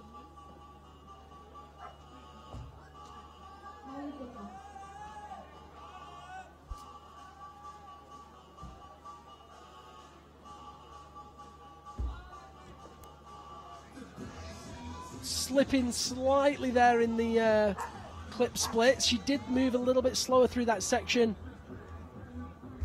Decides to use a hand on that next hold. Oh, Petra, don't make this mistake again. Into that Stein. I had flashbacks to the fall that she took in Sazfe after she came up short using her hands on a hold. It's understandable why she does it, though. It was the reason that she took gold in Kirov.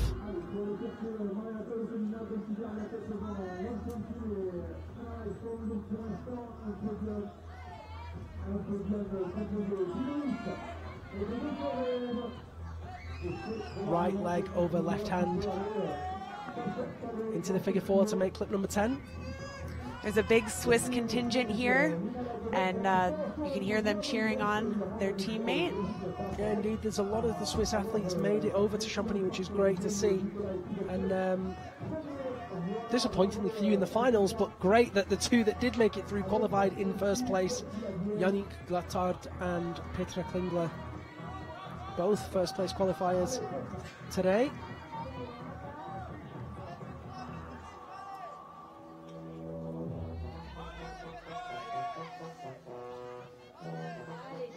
And now we really need to see Petra picking up that pace. 24 seconds behind Tolokanina. Better from her. Still needs to accelerate.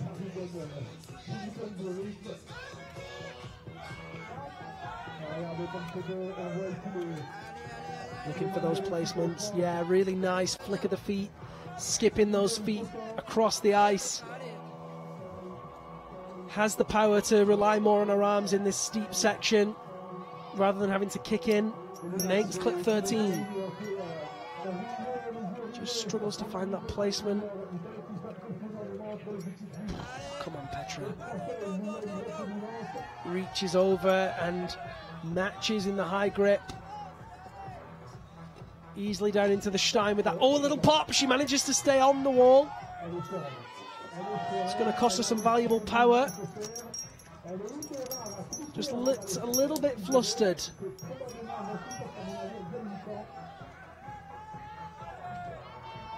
Better this time into that Gaston move and reaches over onto the ice and really needs to accelerate now. If she can make it past clip 15, then she'll bump Hannare Song out of third place. 51 2.1 seconds remaining. We need to see something really fast. Those athletes look very relaxed indeed in the ice box. Ale Petra, come on. Moves up into the upper part of the ice. There's clip 15. Moves further again through this ice section, traversing leftwards with 27 seconds to go. Clip 16 is the standard for silver medal, and with only 20 seconds on the clock, I don't think it's going to be possible. She's in that figure 9. Needs to hit that next hold to be definitely ahead of Hanna Song. She is ahead now. 10 seconds left. She's in bronze medal position. 4 seconds. Very quick movement now, but it's too little too late. Time is up for Petra Klingler as she reaches up to make clip 16 anyway. It's a bronze medal here for Petra Klingler of Switzerland. Silver medal for Yunseon Shin of South Korea, and gold medal, another one, Kendra, for Maria Tolokanina of Russia. Unstoppable. See that move. The right tool just not in a particularly good spot there. Watch that left hand. Whoa. Went for the Stein, but really needed to be in the upper part of that hold, and she readjusted second time round. I think she'll be pleased with the bronze, even though she slipped down a couple of places from the semi-finals. She's had very little time on her tools to train this year, so to come away with a bronze medal at all is phenomenal. She told me last night that she was excited to be here and was feeling good, but was also feeling out of her element. Well, if that's Petra out of her element, I'd love to see her in her element. Bronze medal here in Sasfei. Goes over to congratulate Maria Tolokanina.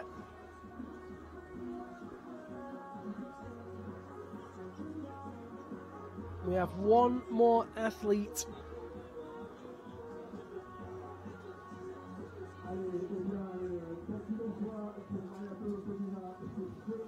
One more athlete remaining. Those are the results. Petra Klingler 15.271, Yunseon Shin 16.28, Maria Tolokanina 16.31. Those are provisional results. We have to wait to see if the judges sign those results off. We have to leave a little bit of time for appeals. And there's Yannick Glattard, our final male athlete, another Swiss climber. He's only young, but he's definitely one of the greats.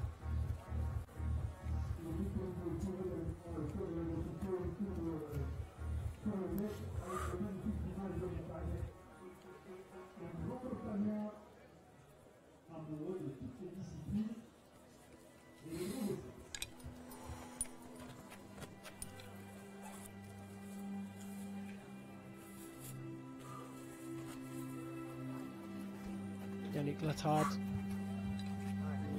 prepares himself for his attempt at this finals route. The standard to beat, set by Nikolai Kuzovlev. Only one person has managed to beat Kuzovlev this year, and that is Yannick Glattard. 16.321 is the score set by Nikolai Kuzovlev. That's clip 16, third hold. And then the scores go down from there, from how he took the hold, where his lowest hand was, and what he did with it.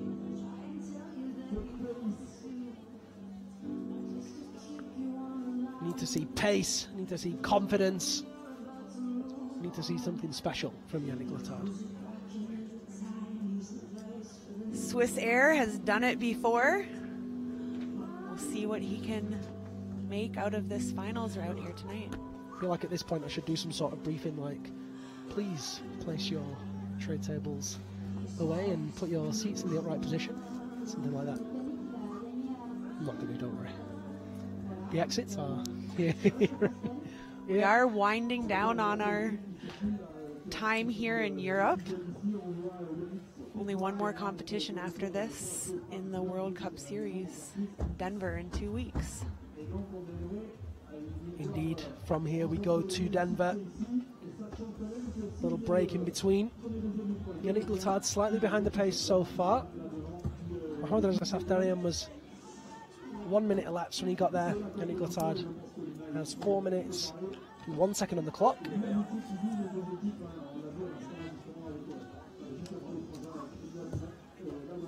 His girlfriend there in the green jacket. Didn't quite see, but possibly his mum stood next to it. Whole Glattard family here to support him. Now he's up there, 11 seconds off the pace. Second fastest to this point. Really matured over the past couple of years. It's great to see his climbing style evolving. Took a year off competitions to complete his mountain guide training. He's now an aspirant mountain guide in Switzerland. Very highly qualified bunch of men and ladies.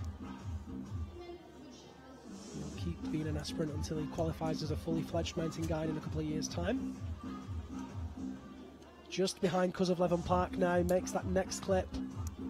Moves into the ice, and he's no stranger to the ice, spends a lot of time on natural ice.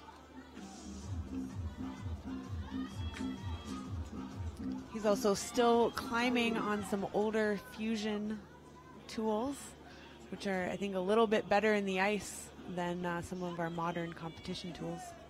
Moves into that low hook position. Really efficient clipping there at number 12, and even though he's doing the slightly slower method, he's really picking up that pace. Matches in with the left tool. Which side is he going to go for, right or left? Goes left side and uses the shoulder on a little pop, but manages to keep moving. Doesn't pop off altogether. Reaches over with the right hand into that hooked position. 2 minutes and 10 seconds on the clock. Clip 13 made. Over into that Stein. 8 seconds behind Kuzovlev now. Really picking up the pace. Butterflies. Big reach with that right hand, and he hits it first time. Ever the aggressive climber. Takes a bit of a risk, but he's so confident, reaches over himself for that next hold. Shaking ever so quickly into the figure 4. Hits the hold next to clip 15. First time, manages to readjust it as well. Oh no, he's popped, but he's still on. Swiss hour, he's off! Oh, Yannick. He took a gamble. He took a gamble. He knew he had to be fast, he knew he had to be aggressive, and he was so close to sticking that. So close indeed, and that was what the lift thought of the action. He just missed it, and I watch, he does manage to readjust, places the edge of his tool on it, he's right at the back. It popped, he still held that right hand, and as he went up with the left, he was out of there. Oh, you can see that he's really annoyed with himself. Oh, Kendra, that was... It's kind of hard to take, because actually I don't feel like he should be annoyed because he climbed so well. Yeah, if he had just paused, kicked his feet back in, I think that's what he's really annoyed about. You can see as he marches off, he really expected more from himself, but sometimes that's competitions. I really feel for him there. See it one more time. So he missed it, managed to get it right at the back of the tool, which isn't the best place to have that hold. Bit of rotation popped it off, and he managed to hold it, and he did need to pause, but instead tried to use the momentum. Popped out. What a nightmare. Well, there are your winners, Nikolai Kuzovlev and Maria Tolokanina. Both delighted, I'm sure. Kendra, what was your highlight of that final? Wow, that's a hard one. Just the surprises there at the end. I'm still reeling from that. But, I mean, we saw a lot of beautiful, smooth climbing there from Maria, Nikolai, Park. You know, it was really great to watch all of those climbers. Yeah, it was a really very interesting final. Petra Klingler with bronze medal, and Mun Shanshin with silver, and Maria Tolokanina with gold. Kendra, I'm going to head outside now before I do to go and grab some athletes for interviews. Let's take a look at the highlights from the speed competition earlier today.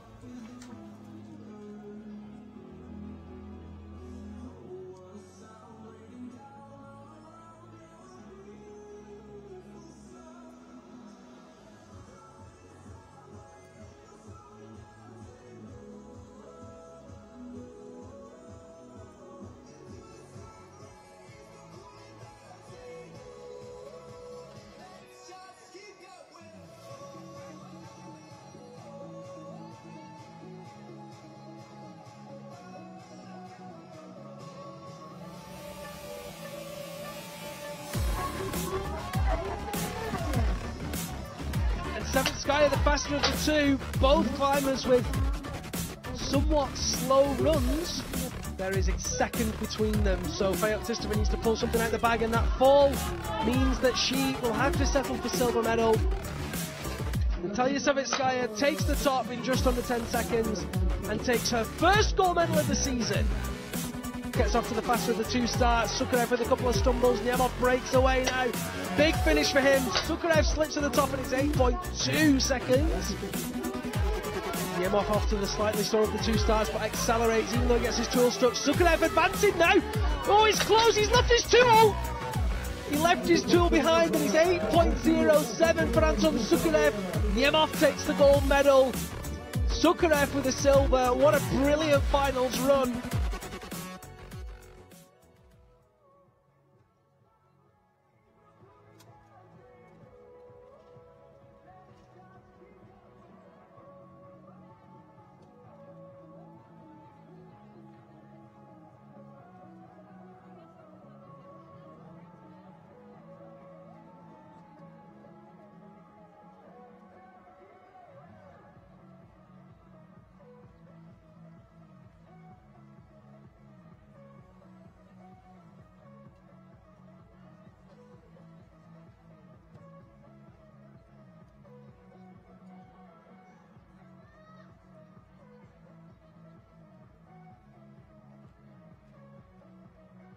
Alors restez avec nous, mesdames et messieurs, nous sommes au pied de la tour, nous sommes en train de mettre en place la cérémonie protocolaire.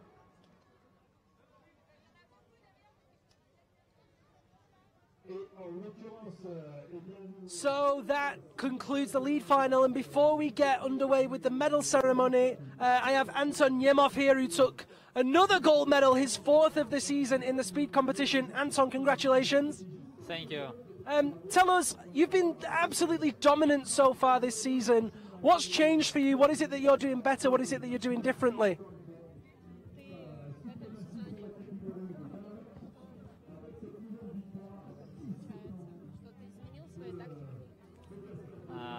Но я думаю, нет. И в том году как бы я пытался показать свой лучший результат.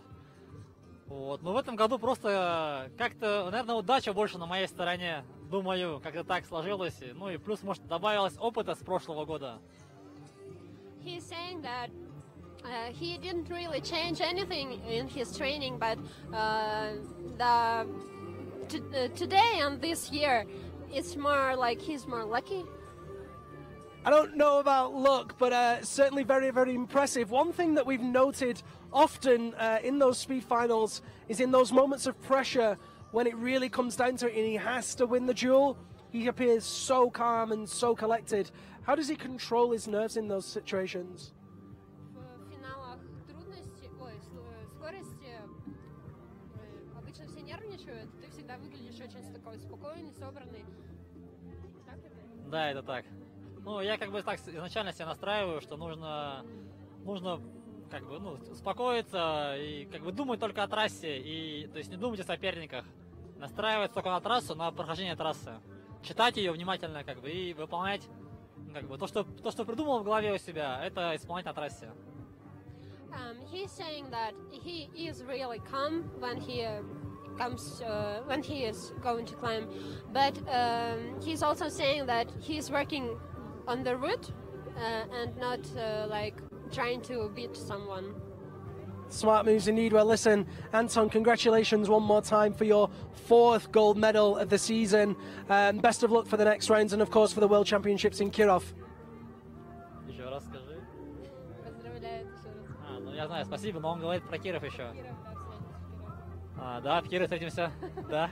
Before we finish, actually, there's one thing. Lots and lots of people support Anton on the broadcast. Lots of people in both English and Russian. Is there anything he'd like to say to the fans at home? Кому-нибудь дома хочешь сказать что-нибудь? Да, меня, хочу сказать спасибо своим родителям за поддержку. И, конечно же, меня очень много людей поддерживало, очень, моих друзей, не только с моего города, но и со всей России, грубо говоря. У меня очень много друзей в России, и все меня поддерживали, писали. Я думаю, их поддержка, их переживания тоже давали мне небольшой плюсик. A lot of people support him this year, and this helps him a lot. So he's saying thank you to all of the people who do this. Well, thank you so much for your efforts and so for your athleticism. Anton Yemov there, gold medal in the speed competition here. We do have a next medalist. I think we need to just head over this way so that we're not in the way of the podiums. Our gold medalist in speed is Natalia Savitskaya. Natalia, congratulations on your 1st gold medal and 1st medal of the season. Спасибо большое. Thank you very much. When you were up there today and you knew that you had to win for gold medal, what was going through your mind? Ты думала о том, что ты должна выиграть золотую медаль? О чем ты думала, когда ты выходила на старт? Просто, я поняла. Просто сезон задался не очень, и было совершено очень много ошибок. 4 старта, и поэтому уже на последней ты стараешься не совершать этих ошибок, и уже с чистой, старался пойти к трассе с чистой головой и совершать меньше ошибок. Все. She's saying that the season was very hard for her, and she made a lot of mistakes before, so she was trying just simply to make fewer mistakes. She certainly made significantly less mistakes and was so successful. From here, what do we expect to see from her next? Will she be in Denver? Will we see you in Kirov? В Денвере будешь или в Кирове? Где тебя еще можно? В Кирове буду обязательно, а в Америку нет, не поеду. She's not going to be in Denver, but in Kirov she will be. Well, amazing work here with that gold medal, and congratulations once more. We wish you the best of luck for the World Championships in Kirov. Congratulations and good luck. Поздравляю и желаю успехов дальше. Спасибо большое. Natalia Savitskaya, the gold medalist in the women's speed competition here today, stays in that top 3, and we'll have to see what the results finish like in Denver to see where she finishes in the rankings. And we have another Russian interview now, gold medal in the lead competition, the ever-dominant Nikolai Kuzovlev. Nikolai, come over here. Congratulations, man. Thank you very much. Это 5-й старты Кубка. Подожди. 5-й старты. Я уже обеспечил себе победу в общем Кубке. У меня 4 победы, 1-2 место. Чему я очень рад. Это лучшее мое выступление в трудности. В общем Кубке. This is his best season. He won 4 gold medals and 1 silver. Yes. So he's very happy about it. And so he should be. And we've asked him before, but we ask him again, what's changed? Why is he so dominant this season? He's stronger, he's faster, he's more powerful than everybody else.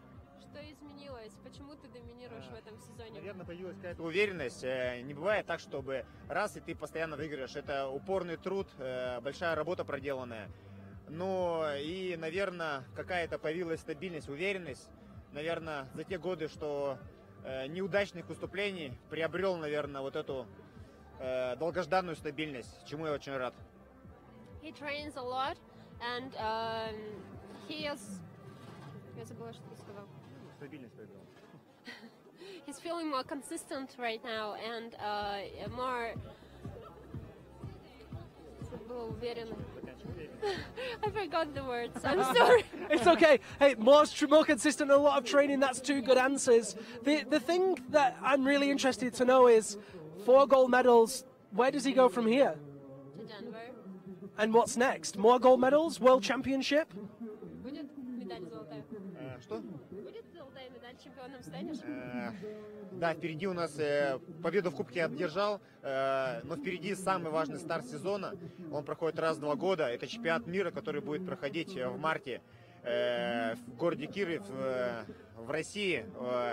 Там будет поддержка уже родной земли. Я думаю, что в моих силах победить. Я на это надеюсь. He's saying that the most important start of the season will be in Kyiv for him. So he thinks he can do it. He can win the gold medal. Well, on that note, good luck. Congratulations one more time. We're going to head this way, Anna. Let's go and grab our next interview, which is going to be over somewhere near the hut. I'm looking for Maria. I've been told that she's over here, so I'm going to walk over there and she's going to appear. I have a good feeling about this. We're walking over here. Let's play Where's Maria Tolokanina? She's here. Here she comes. She's running. Excellent. Almost. There she is. Stand right there. Maria, congratulations again. Thank you so much. When you were climbing, you didn't manage to get to the top. For one of the first times this season, what was going through your mind when you knew that you hadn't topped? Ты не топнула трассу в этом трассе? Что в твоей голове? На самом деле трасса очень длинная, времени мало, на ней приходилось все время двигаться. Думаю, если бы чуть-чуть было больше времени, я бы смогла топнуть, но она очень длинная и очень много забирает сил. The route was very long and very little time for it, so it was very hard to get to the top.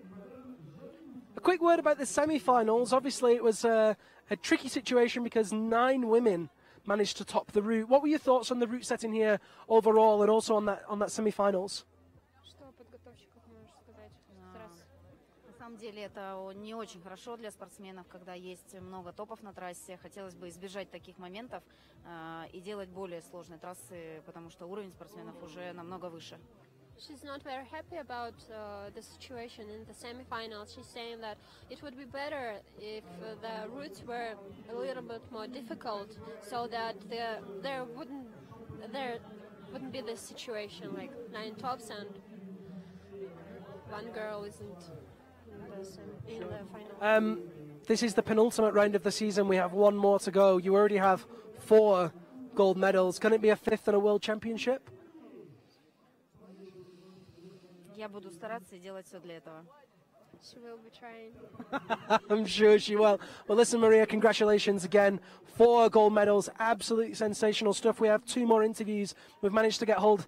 Oh, love that. Love that emotion. We have 2 French climbers, our 2 French finalists, to get the take on the competition from the locals. I believe they're right behind me. Let's grab Luna right now. Luna, bonjour. Bonjour. Ça va? Ouais. Oui. Let's do it in English for everybody else. Talk me through that finals, mate.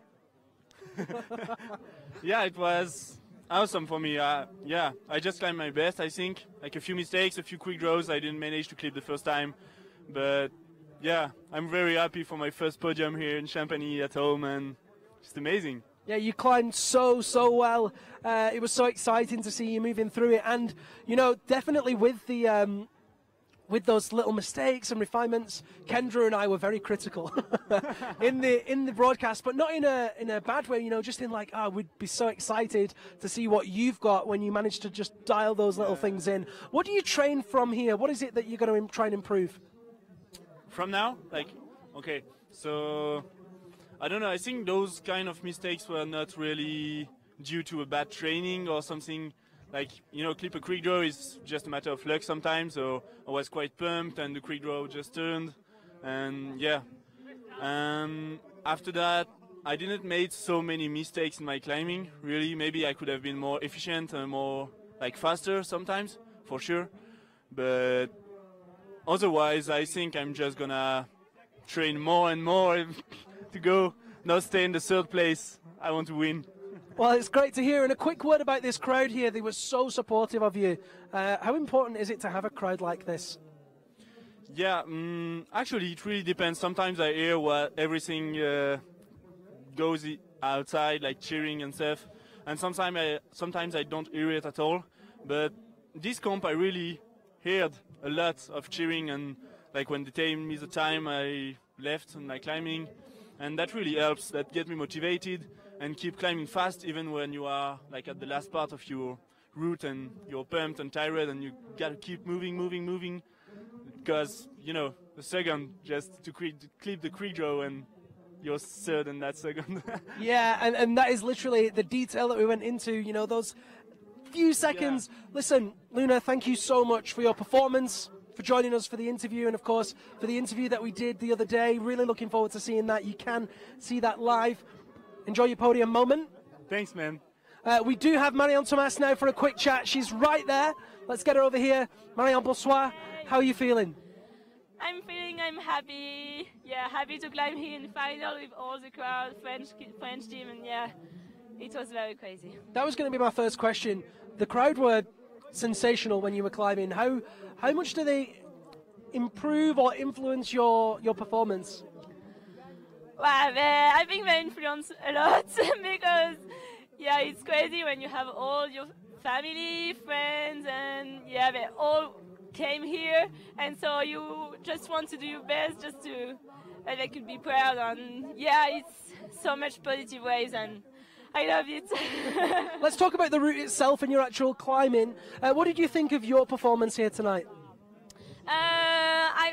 I'm quite happy. It was easy event semi-final, I think, the route, but so much longer, and so I get pumped and I have to train it so much because I'm getting pumped a bit too early, and yeah, I have to train it because yeah, I missed a bit of resistance, I think, but I'm happy. The other thing that I really noticed, and we talked about it with Luna's climbing as well, there's a couple of refinements that maybe could be made around decision making. For example, in the steep section before the roof, you took a couple of seconds to think about going into the figure four.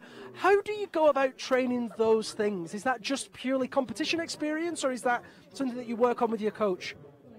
I don't have a coach anymore. Cora. But last year I was not able to go to the finals, and this year I did 2 finals, and so I think I have improvements, and you always step by step, and so now next step is to improve these things in final, but it's already so great to be in final, so now I have to step by step to do these things and to train for climbing in finals, because it's not the same routes, semi-final, qualification and final, and it's not the same type of route, so not the same style.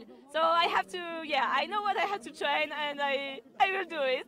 Last question. Will you be in Denver? Yes. Well, listen, you rest, get psyched, and enjoy Denver. Thank you so much for your performance and for joining us. Anything you'd like to say to the fans at home? Yes, I'd like to say thanks for the foundation of my school, Foundation Grenoble INP, because it's thanks to them that I can go to the competition, because they are helping me. And so thank you for the school to help me to do all these things, and it's crazy to be here in finals in the World Cup. So thanks to all the friends who are supporting on the live stream, because it's so much support for us, and thank you. So Marion, we will see you in Denver, and speaking of Denver, in 2 weeks' time, the World Cup Tour finishes the 2019 season with the 6th round in Denver at City Hall. Check this little video out. On the 23rd and 24th of February, the 2019 UIAA Ice Climbing World Cup Tour lands in Denver. Right outside City Hall, we're going to transform the whole thing into an ice sports winter festival. We caught up with some of the athletes to find out what their hype is for the final round of the season. Yeah, Denver is going to be awesome. I've heard that there's going to be tons of people, and it's the last competition of the World Cup series, and so a lot of people are going to be excited for that. And it's going to be really cool that it's right in the center of Denver, which is a pretty big city, a pretty big place compared to where we usually compete, kind of in these little villages. So it should be awesome. I didn't have time to go to Denver this year because of the guiding and skiing work. But now I could change it because I hear it's getting an amazing festival there. I'm really excited to climb in Denver for the World Cup because we are expecting so many people. in the center of the city, so it will be just crazy event to see and to have a lot of support. В Денвере будут проходить самые крупные и крутые соревнования по ледолазанию. Ждем вас всех. This year, last competition in Denver. I hope it's a good challenge, and also first time in Denver is making the World Cup. I hope it's a good competition. Yeah, I think every climber should go to Denver. It's a must-attending event. I hope for the organizer that there will be a lot of people. It would be great.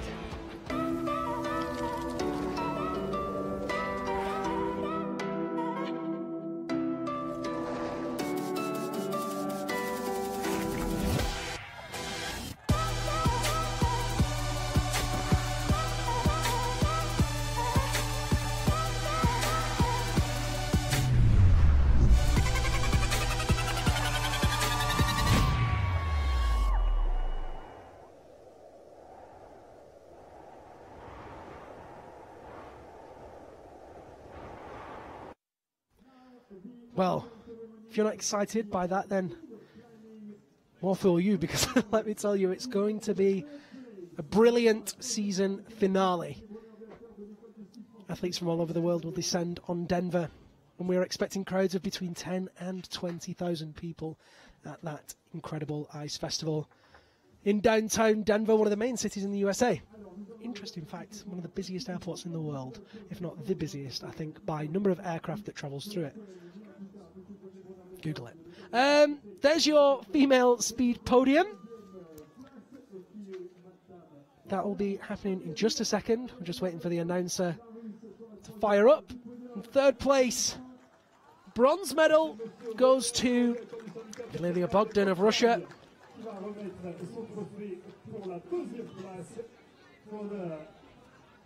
Silver medal from Russia also, Ekaterina Feoktistova. Second place, the silver medal goes to Katerina Feoktistova of Russia.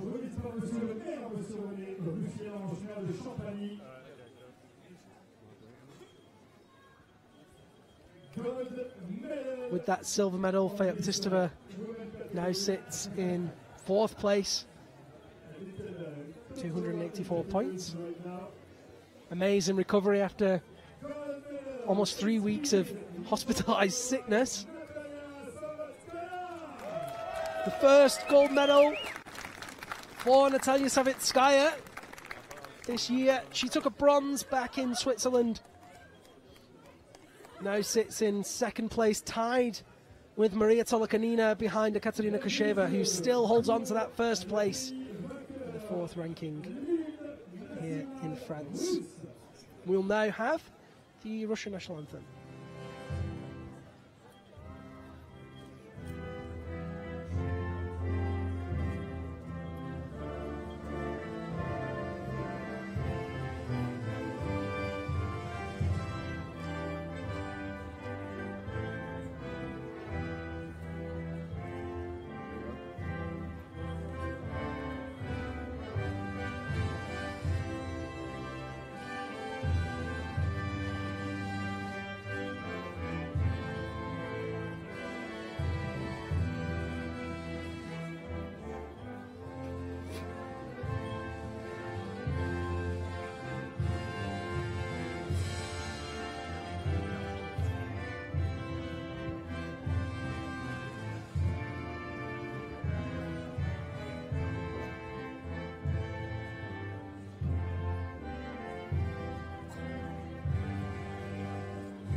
There it is, first podium of 4 here tonight.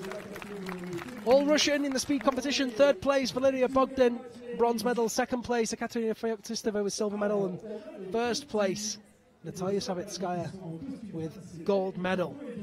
We'll now go to the men's speed podium. Some children in interesting local dress, possibly, ready to present the medals. Sometimes things happen at the UIAA Ice Climbing World Cup that we have no idea were planned.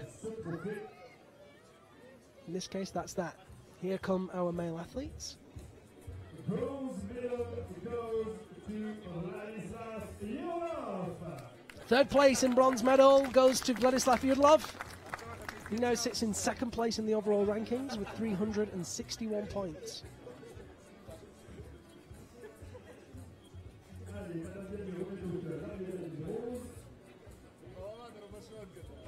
Of course, the overall ranking, you drop one result, so these athletes that go to Denver will get another chance to cement their position in the overall.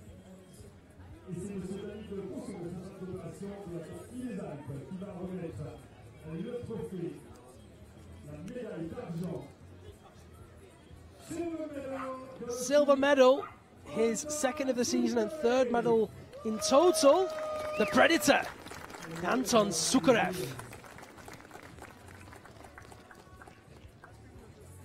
Very well deserved second place for him.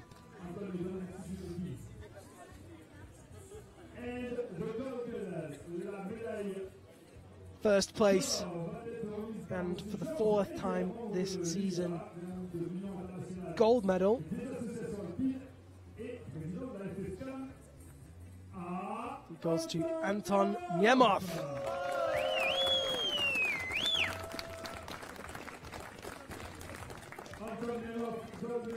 Absolutely sensational performance this season. Nobody been able to catch him, literally and figuratively. 455 points in the overall ranking, and now we will have the second time the Russian national anthem.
There it is, men's speed podium, and three very happy people. Vladislav Yudlov with bronze, Anton Sukarev with silver, and Anton Nemov dominant once again with gold medal.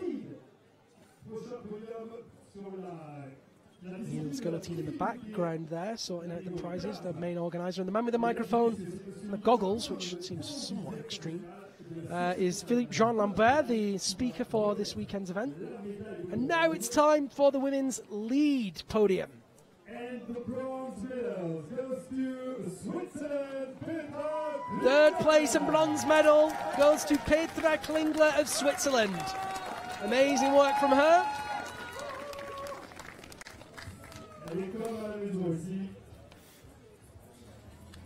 Bravo Petra. And the silver medals. Second place and silver medal awarded to South Korea's Yoon Shin. For Korea, Seon Won-seon.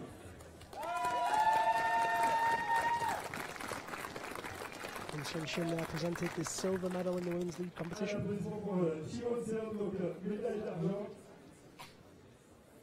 Currently second place in the overall rankings with 364 points. She's had 3 silvers and 1 gold this season.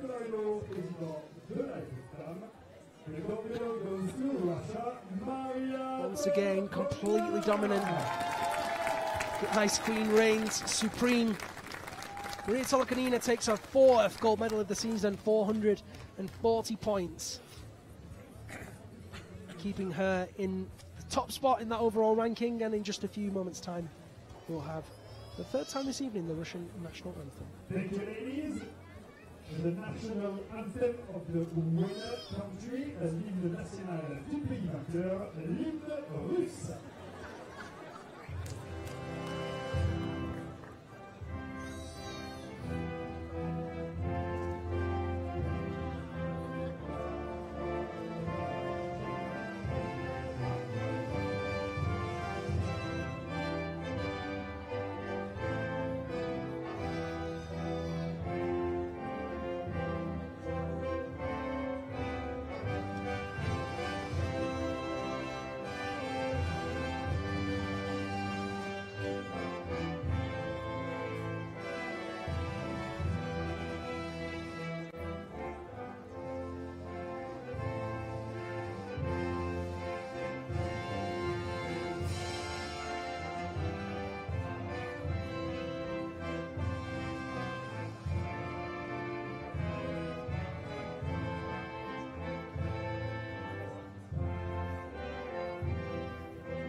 So there was our third podium of the night, the women's lead podium, third place and bronze medal for Petra Klingler of Switzerland. Second place and silver medal for Yunseon Shin of Korea, and first place and gold medal, fourth of the season, for Maria Tolokanina of Russia.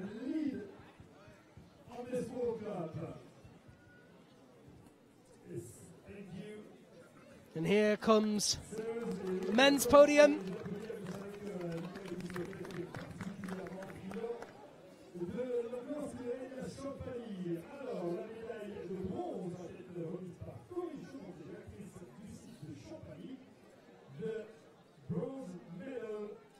Third place and bronze medal goes to local lad. And of course, huge round of applause for Luna Ladevant.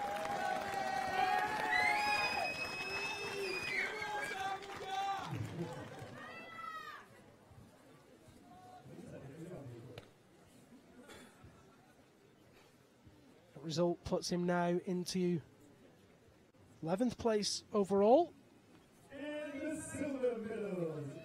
Not done a whole season this year.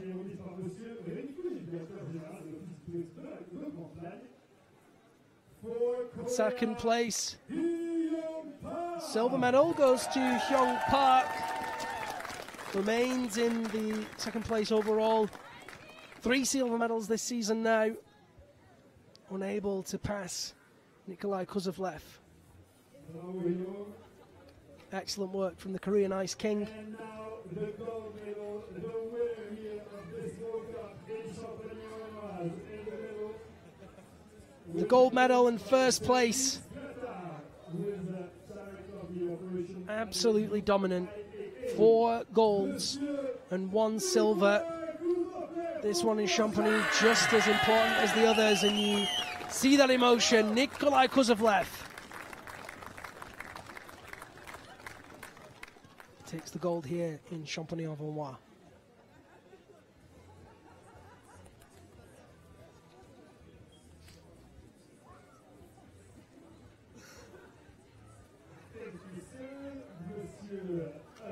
In just a few moments' time, for the 4th and final time this evening, we will have the Russian national anthem.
And that was the Russian national anthem. We now have one more award to be given. It's with great sadness that one of the great members of our community, Stefan Husson, who is the organizer of this event, he was one of the chief members of the route setting team, he was one of the chief members of the structure team here in Champagny-en-Valois, sadly was killed in a climbing accident last year. To commemorate his memory, we have what's called the Stefan Husson Award, and it will be presented to the two top-ranking French athletes. So, of course, the two top French athletes in this competition, Marion Thomas and Luna Ladevant, and I believe this award will be presented by the president of FFCAM. So we'll just go to that award now.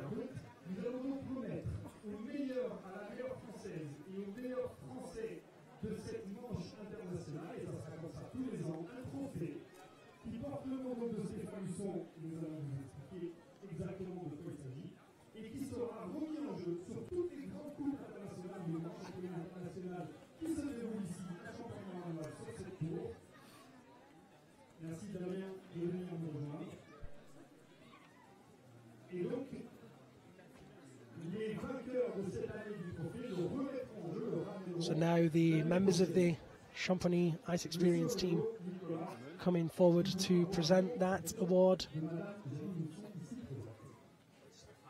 Looks like there's going to be a few words from the president of FFCAM.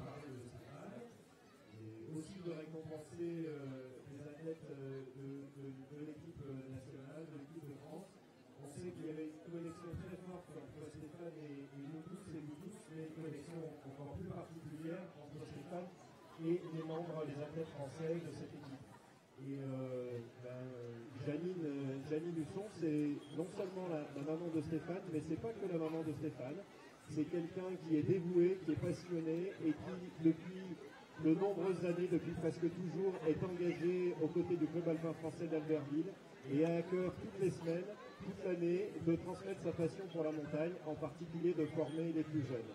Et Janine, si on voulait aussi te dire ce petit mot ce soir, c'est parce que je crois que tu incarnes à merveille l'esprit club alpin. Merci pour ton engagement et on pense à Stéphane, évidemment. Merci beaucoup, Nicolas, merci Janine. Du coup, Janine, vous remettrez le prix aux vainqueurs masculins, les messieurs de Tatou et Souris, donc monsieur Denis Tatou qui était aussi aux côtés de Stéphane. And so there are the Stefan Husson trophies, Et monsieur Damien Souris qui aujourd'hui est le patron de la structure, which will be awarded régulièrement pour vous encadrer. to Luna Ladevant and Marion Thomas. Et donc c'est par vous à la dame, c'est par vous que nous allons commencer, monsieur. Each year these awards will be passed on to the next athlete who wins it. Accueillir et applaudir Marion Thomas. Marion Thomas, first recipient of the Stefan Husson Award.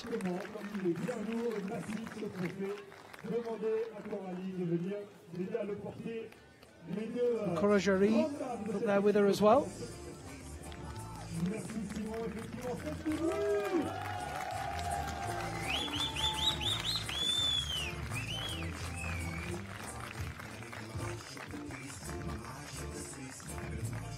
Ils vont rester sur le podium, on va juste dans une place supplémentaire avec les présidents Janine qui va remettre le trophée masculin. Vous vous en doutez, c'est Luna Ladevant. And the men's winner of the Stefan Husson Award is Luna Ladevant. Alors les athlètes, vous avez la responsabilité évidemment d'en prendre soin. Great to see such a prominent member of the French climbing community and the international competition climbing community commemorated in such a special way. Congratulations to our first ever Stefan Husson Trophy Award winners.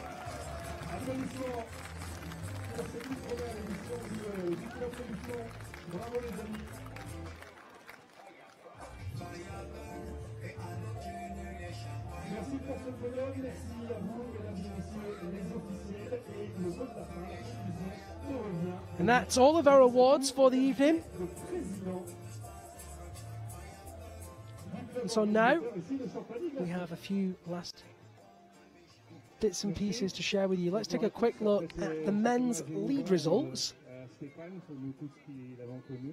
lead final. First place and gold medal goes to Nikolai Kuzovlev of Russia. Second place and silver medal, Hyung Park of Korea. Third place and bronze medal for Luna Ladovant of France. Fourth place, Yannick Letard for Switzerland. Fifth place, Dmitry Grubenikov of Russia. Sixth place, Alexei Marshallov of Russia. Seventh place, Mohammad Reza Safdarian of Iran. And eighth place goes to Korea's Chang Hyun Lee. Let's take a look at the women's results. First place, once more, a gold medal for Russia's Maria Telkanina. Silver medal in second place for Won Seon-shin of Korea. Third place and bronze medal, incredible result for Petra Klingler of Switzerland. Fourth place from Korea, Han Nare-song. Fifth place, Zenab Kobra Mousavi of Iran. Sixth place, Marion Thomas of France. Seventh place, Mariam Filipova of Russia. And eighth place is Emma McSwiggan of Ireland. Another sensational final here.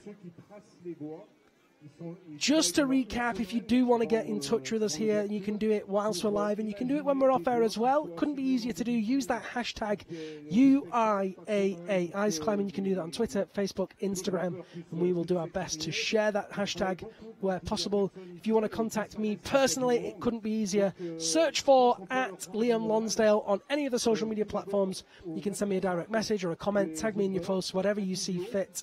And we will be, or rather I will be delighted to hear from you.